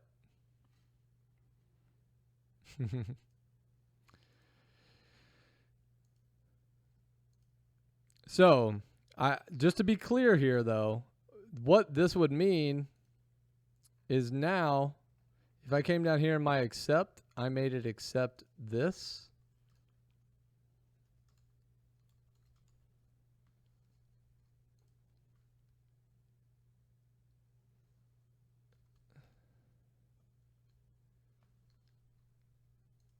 Then I believe this is ridiculously expensive because I think that it is going to copy this whole thing because arrays apparently are special value types. I'm curious. I think this might promote it. Could be wrong though. Oh, I got to call it. Whoops. And we might look at the assembly one more time just to be sure this is what it's doing. This is super helpful for me. I hope it's at least kind of helpful for you guys. But understanding how the memory model in C# works, it kind of matters. We're not going to, if it was C++, we'd absolutely be obsessed with how we were going to manage the memory. We'd probably be creating all sorts of pools and arenas and stuff like that to ensure that we always had enough space that we could allocate from. But this is a little bit different. Managed languages are so nice because they do all the memory management for you, but you still kind of have to be aware of how you create the memory and how you manage the objects, because it can force the garbage collection to be a little bit more aggressive than you want it to be. So at this point, let's see, we want to rocks equals new rocks main 1024 768 whatever, and we'll do rocks.accept, and let's pass this blocks. We'll say var block equals. I think that this is going to be expensive.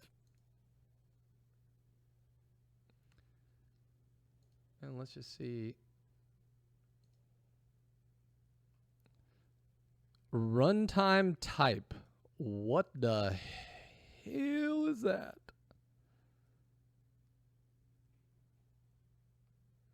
Oh, this is all the other stuff.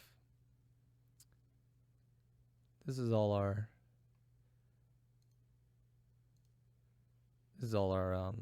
other stuff.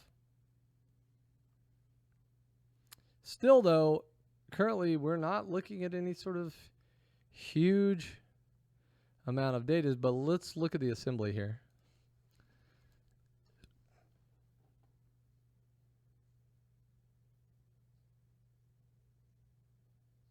Yeah, it's not even a reference. It's the value. I mean, like it's a, remember we're using the 1D array. And so it's also a value type.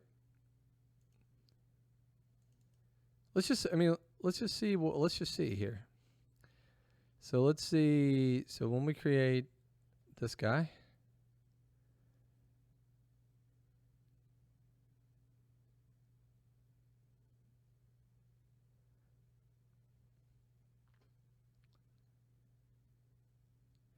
so look, it's value type. Okay. Seems fine to me. Still says value type here. And then we're going to pass it here.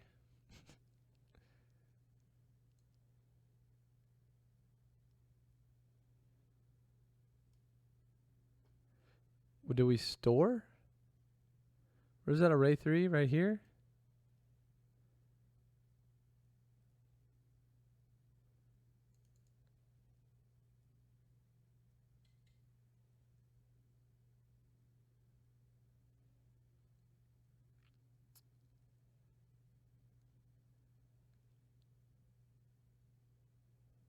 Wait, that had like a description.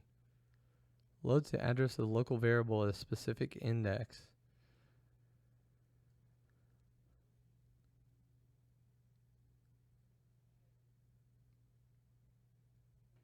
We'll be able to tell really what it's doing, but I'm surprised though here. Yeah, look.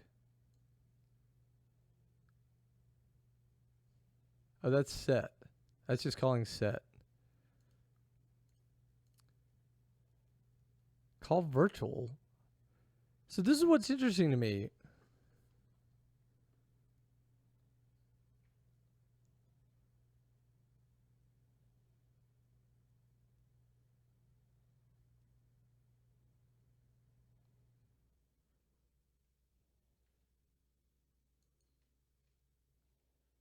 This is loading blocks. And if we go down to accept,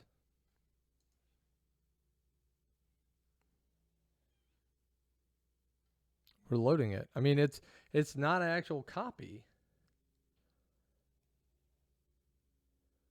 Although to be fair, I don't really know. I assume there is a copy, an actual copy that would occur, but just load and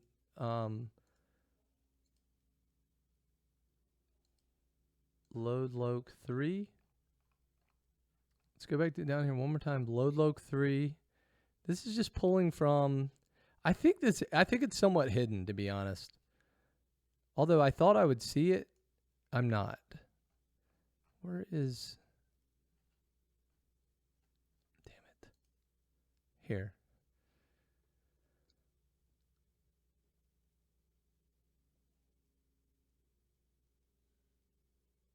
I don't know. I think it's hard to see. I think it's hard to tell.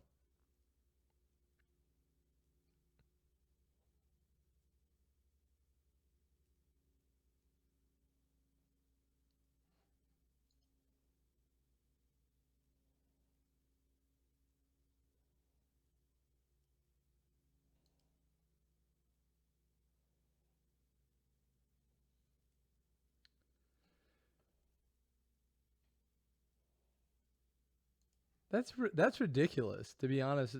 About the IntelliSense, I kind of feel like that's like they're hoarding all that to themselves. Can't be true.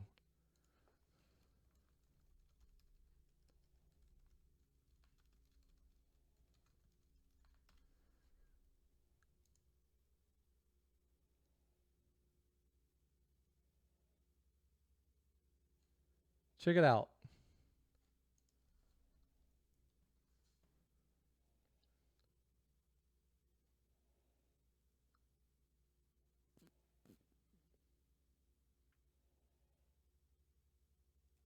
Oh, you did?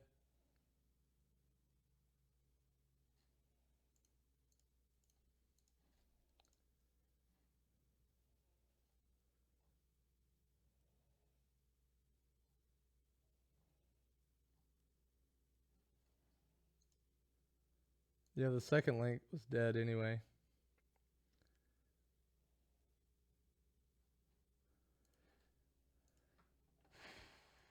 Okay. So, I think you're right. I think Blue Slide, I think you're right. I think what ends up happening is that the actual struct itself gets copied, but the underlying array is still an array. So when it gets copied as part of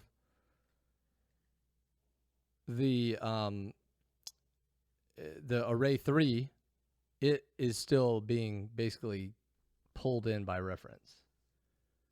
Is what I'm getting.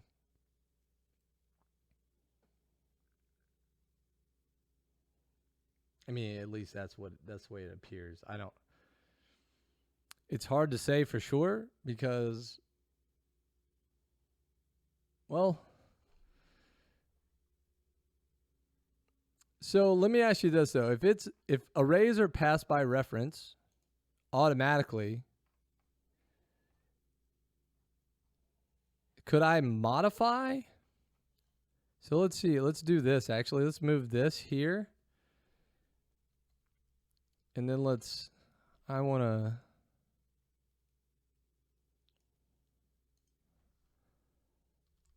blocks right line 13.15.3 dot world. I'll do it like that. And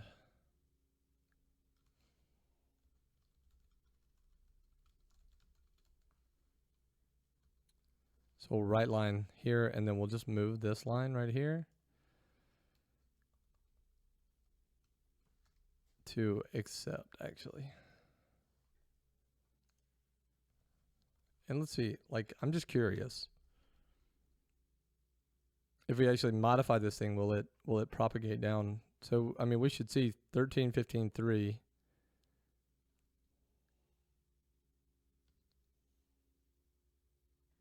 Oops. Oh.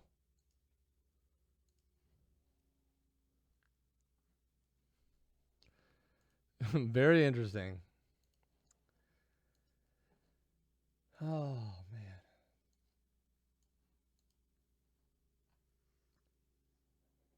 Okay, so I mean, right now it seems like this is the way we want to go here. I'm not going to lie, it seems like the best approach.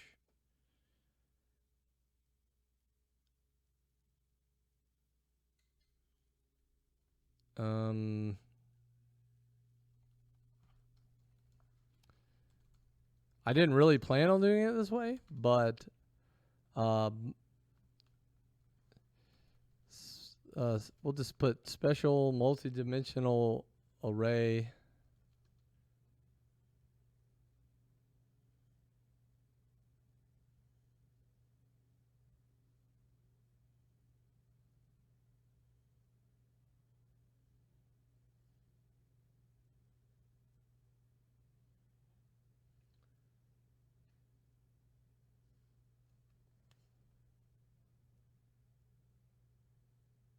Ooh, okay, I see. And that'll actually force it to copy.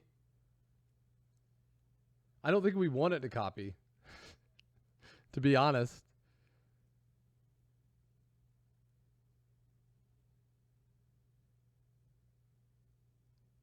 Gotcha. Yeah. Right. Like I actually prefer I prefer the way that it's working, to be honest. I'm just surprised that it's the default. But yeah, I totally see what you mean. Like if there are special cases where you actually want a value type and you want it to actually like start copying data, let's run the same test. I don't know if we can do it like this. Can we force T to be a struct? Is that a constraint that we can use where T is struct? Can we do that? It looks like we can. So can we do private, what'd you say, unsafe?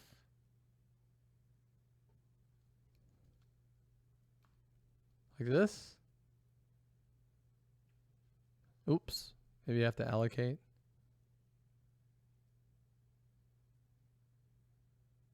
Also have to compile.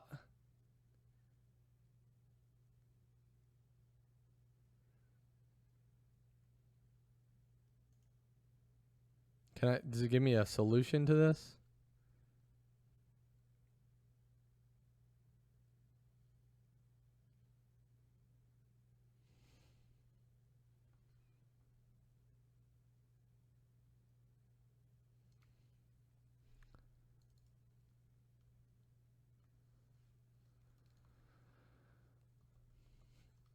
Would it be this?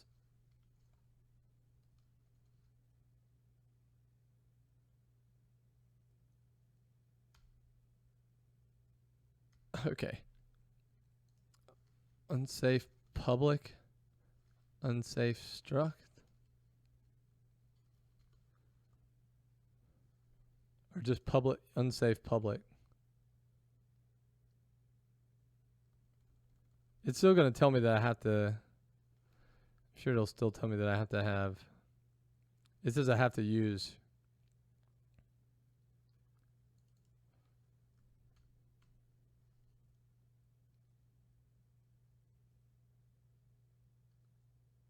So I think what you're saying is we have to propagate. You mean when I declare it? Or let's see, we can say unsafe private read only. And then let's come over here to like main. I think this is what you're saying, maybe.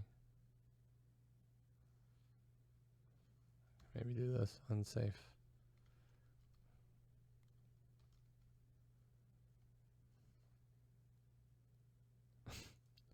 It's just all around and generally mad at me. I'm not going to worry about it right now. I'll look into it later, and then depending on what I find out, if worst comes to worst, I'll just add that flag to the compile, the unsafe flag, and then just. Actually, how difficult is that? Might be super easy, and I only have like 10 minutes left, so. Allow unsafe code, easy as that, and then let's do like, can we do this? Does it have to be everywhere?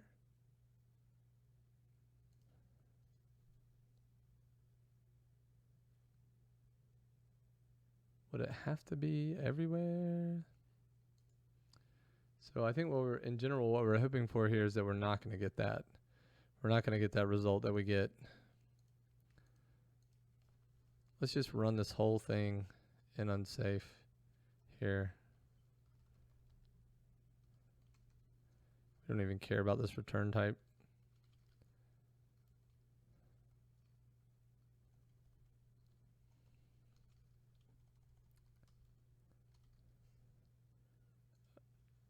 I don't know if this even matters, but I think you said we needed to do this. Public, maybe we can do unsafe struct.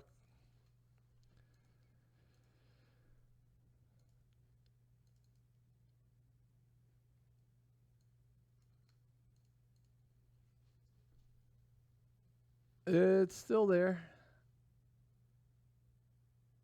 Does it everything need to be? What am I missing?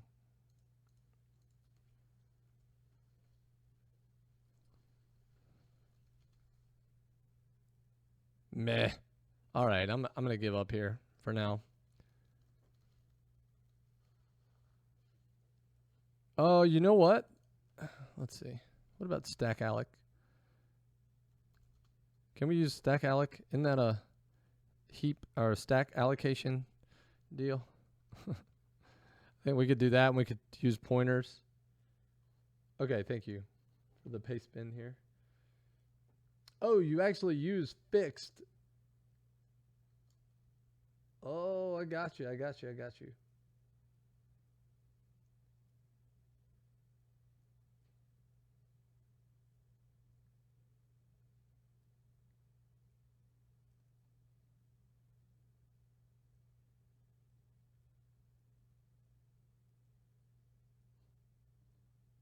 Okay. Yeah. Gotcha. So gotta do private fixed like that. Yeah, I don't think you can use read only. Oh, you give it a size. I gotcha. Okay, I got you. Only when you know it's that specific size. Never surrender.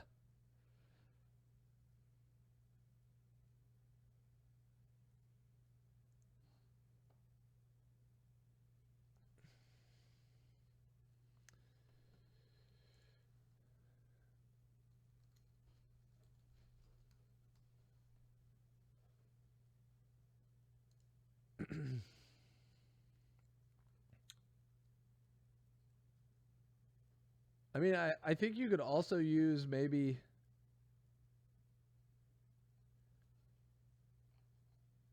I don't know if you can stack alloc.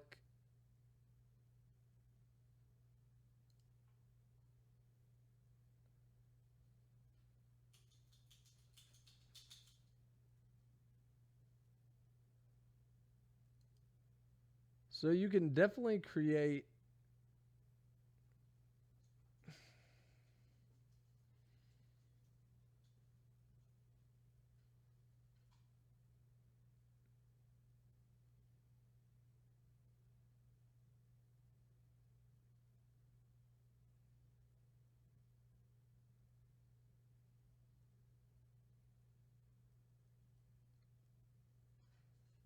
Wow.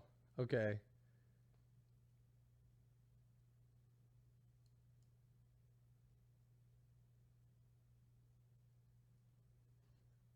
I'm going to look into this a little bit because we may have to do some of this. I'm not sure how much we're going to have to do, but we may have to do some of it. All right. I'm not gonna dive any more into it, but I'm gonna take your. I got the docs pulled off, and I do want to read up about it because I don't know if you can stack alloc. I think that's just gonna give you an int pointer. I think you can only stack alloc. I don't know. Could you? I wonder if you could do this. Hold on. Let's see. We'll just do a little experiment. Let me add back this and let me remove. I don't want to commit it like this. It's not allowed. I guess we can prefer 32-bit at this point. We're not really. What if, could I do this? Can you make a block pointer? And then block pointer. And then do stack alloc. Block 16 by 16. I think. Oh, I gotta use unsafe.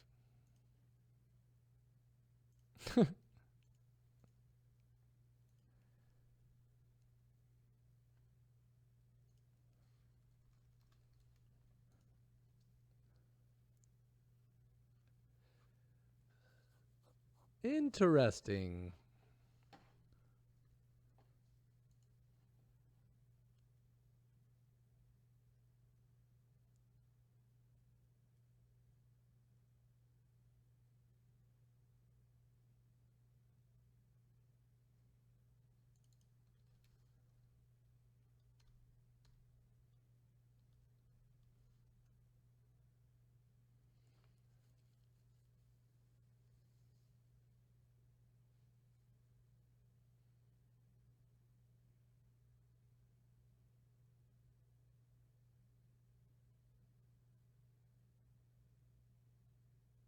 I think ultimately that's the same thing.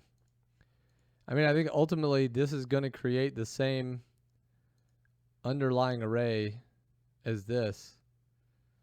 I could be wrong, but dot peak. I'm kind of dodging the implementation at this point.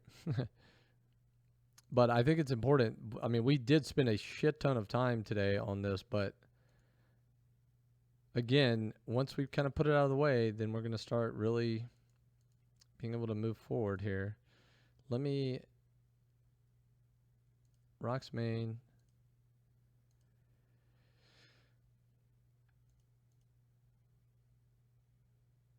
Oh gosh, this is completely different looking. Definitely does the size of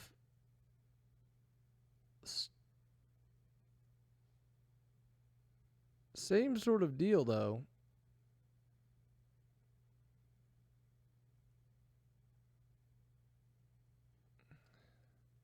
Let's find that. Let's find array 3.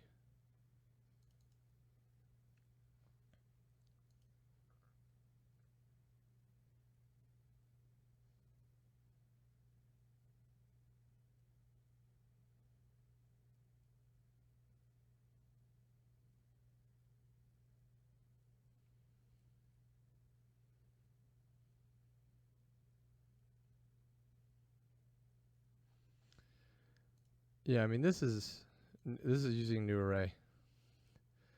So clearly array is a special like a special type. It's probably just outside of the implementation of StackAlec. Probably uses some variation of that. Okay. Let's move on. Let's move on. We know our sizes, we know all this stuff.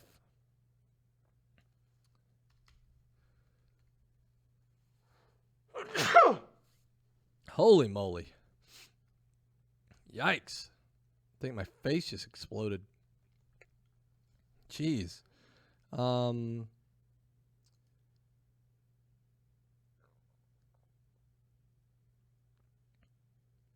we can do is we can start out using this, and as we progress, we can swap it out, and we can see. We can see what the difference is. I mean, the good news is that we have kind of a way forward, and this will be, as long as we use it like this will be compatible with the multi-dimensional array. I almost have to imagine that in some way, shape, or form, this is the same. Like this is basically multi-dimensional array, except multi-dimensional array actually is a class. And I think that's the only difference, to be honest. So let's use this, actually. So let's do private read only, and let's do array 3 of blocks.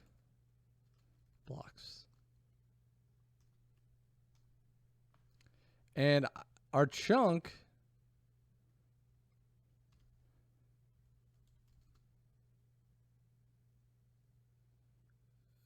I think our chunk, like our block,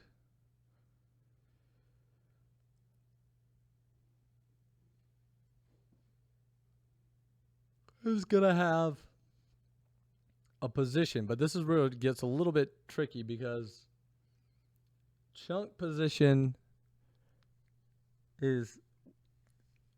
I screw this up every single time that I implement this, is that your coordinate system needs to be based on, needs to have the same crossovers. Like, I've made this mistake twice now already, where I have, if I have a chunk, I call the chunk position world coordinate, or the world position for a chunk is like where the chunk is relative to the world, right? So if you're looking at it as like a grid, the top would be like 0, 0. You move right, it's like 1, 0. Move right against 2, 0, whatever. That's a world position. However, the world position for a block is actually way different. And so you want world position to actually represent the same sort of thing. And so world position for a chunk should actually be like 0. The X value for a chunk should be, the world position should be like 0, 17, right? Or 0, 16, sorry, 0, 16, 32, 48, etc. And the chunk, maybe the chunk position could be different. I don't know. But let's give it a world position because I think I like that. So let's give it a world coordinate.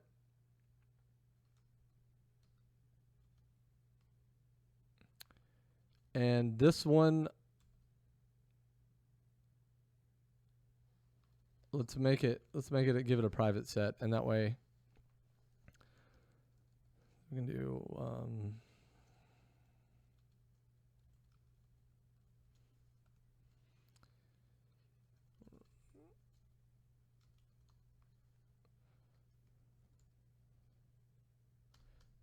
however, we will have this. We'll have an @ method, and we can probably give it an index into our square bracket overload as well. But we'll do uint x, uint y, uint z. And I think the best way to do this is really just to return blocks like that. And I think we want to go ahead and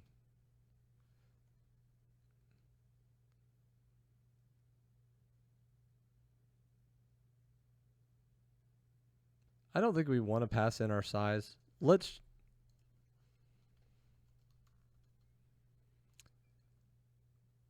just set some constants right now. Let's do chunk width. So we can just set this width 16, 16, 16. New array 3 and oops, width, height, yep.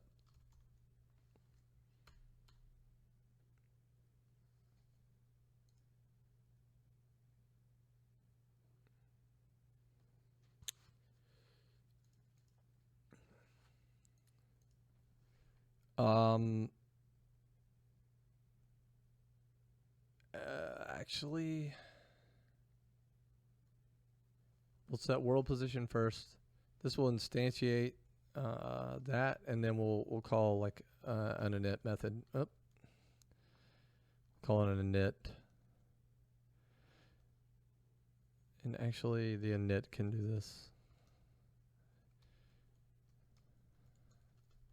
Let's call it init blocks. And we'll just have this, and then we actually need to iterate here. And herein lies where a lot of the slowness is. We'll just do var x equals 0, less than width.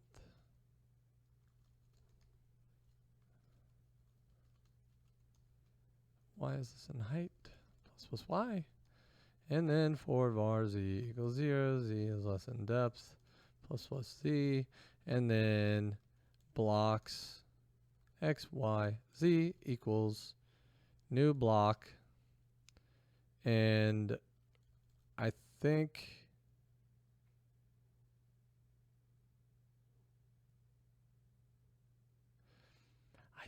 that when I first did this, I changed the way did I do?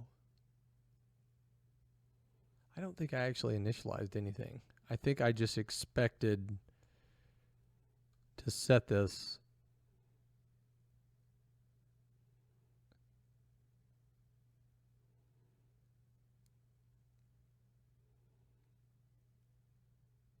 We actually yeah, you know what?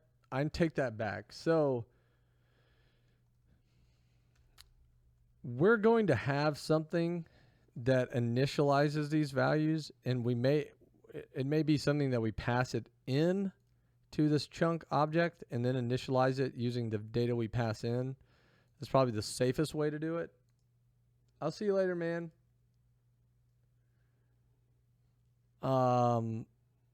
But let's not initialize anything yet. Although, like, we could just for our testing purposes, but for me, it just doesn't sit well with me to create a chunk and then to know that I'm going to do world generation later and then go back over and have to set all of that, the block types again and all that stuff. So we're not going to do that. One possible thing is we could not represent air at all, and we could just not have a thing, and then we could use the jagged array. But for me, I feel like that there's got to be some sort of empty. I mean, that's a potential savings, right? You could make block a reference type, and then you could create new blocks where there wasn't air. I mean, the air could literally represent like a null reference type, and you would save whatever byte data you got from that. Although I think those savings are probably not as good as the savings you would get from doing it this way. But we can consider that down the line. Really and truly,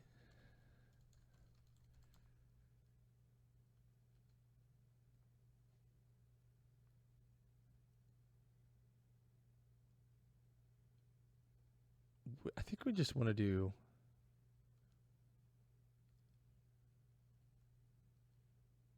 a set and then do a X, you went Y, you went Z, and then block type.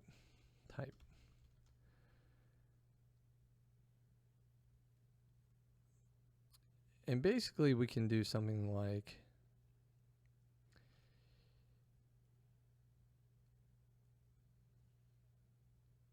if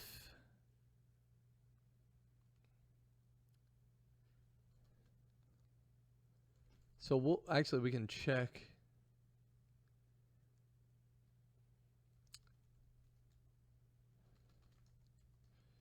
if block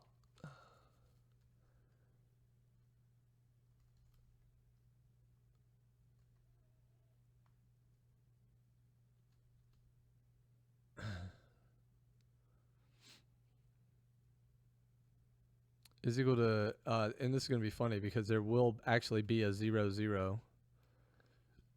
And so we would initialize that one twice. Then essentially what we want to do here is, actually it might not even be a bad idea to just do this. To basically just say blocks at X, Y, Z is equal to new block with the type, and set world equals to this world plus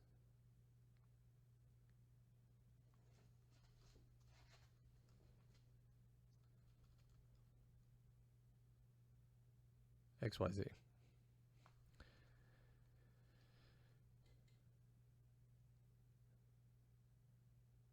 No, why is this mad?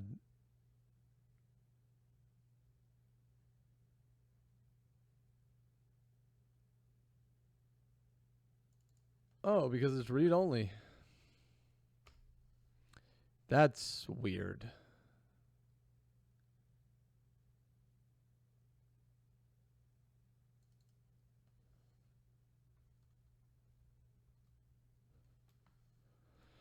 Just so it's clear, X, Y, and Z will be anywhere from 0 to 16. Or anywhere from 0 to width. And so basically this is a relative location inside the chunk, whereas this is the location in world space. So we take the world location of the chunk and we append the dimensions relative, and then that gives us our world coordinate for this particular block. Just so that's clear. And this finally feels like I'm going to do it the right way. All this is really used for is to set the block type, and that's it. Nothing else. Really, a block is just a position and a block type, and that's all we want to know about it. Everything else we'll be able to derive in a different way. For our purposes here, this is all we want. And right now, this is super minimal. This is all we want. This is it. We're going to add more stuff, because what we'll want to start doing is determining what's next to us. And we can do, we'll be able to either do that in an external structure, or maybe we can include like some sort of direct neighbors network. So basically, there's two ways you can do that. You can keep all the chunks in sort of some data structure that can network everything together. This is good because it decouples everything, and it's actually a nice way to look at it. The benefits you trade off is sometimes you need to get at that network object within a chunk, and that's not necessarily easy. So sometimes another alternative implementation is just to make each chunk aware of its direct neighbors. And if something changes in that chunk, have that chunk just notify the neighbor. And it works as sort of like a linked list sort of network, if you can imagine like a pretty complicated graph where each chunk connects to its neighboring nodes. And as things change, it can propagate that change to its neighbors. And if its neighbors determine that that change also needs to be propagated again, it can propagate it to those neighbors, so on and so on. It becomes like this network. So it's like a channel of communication. So you can do it that way, or you can do things like I said, external data structure. You just have the chunk be able to communicate out a change, and then you have this external data structure that's capable of receiving the change and then determining who gets notified. So those are two different approaches. I don't think one is necessarily better than the other. They both have pros and cons. Not sure which way I'm going to actually implement here. Probably the external structure, because I'm so OCD about coupling. Anyway, didn't get super far today. A lot of discussion about memory. A lot of discussion about how C# manages some of this stuff. In general, I think this is what this looks like. Super lightweight right now. It will get bigger and better. And then, we'll use this to kind of traverse and get our geometry data later, and that'll be another memory concern. There we'll definitely be using, we might be using some unmanaged code. But anyway, thanks guys for hanging out. Next time I'm going to get, let's see what I have for goals today. I think I had goals is like chunk and array picking and rendering a chunk. So we're not rendering a chunk yet. But if we can render a block like so, then we can render a chunk. And we're going to do it super inefficiently at first. And then we're going to talk about like greedy meshing and how to like basically determine from raw geometry, can we combine all our vertices from our cubes into like one giant, nice, smooth cube with no vertices, like that sort of thing. So anyway, that's where we are now, and hopefully I'll be back tomorrow and we can continue on. Thanks for hanging out. We'll see you guys later.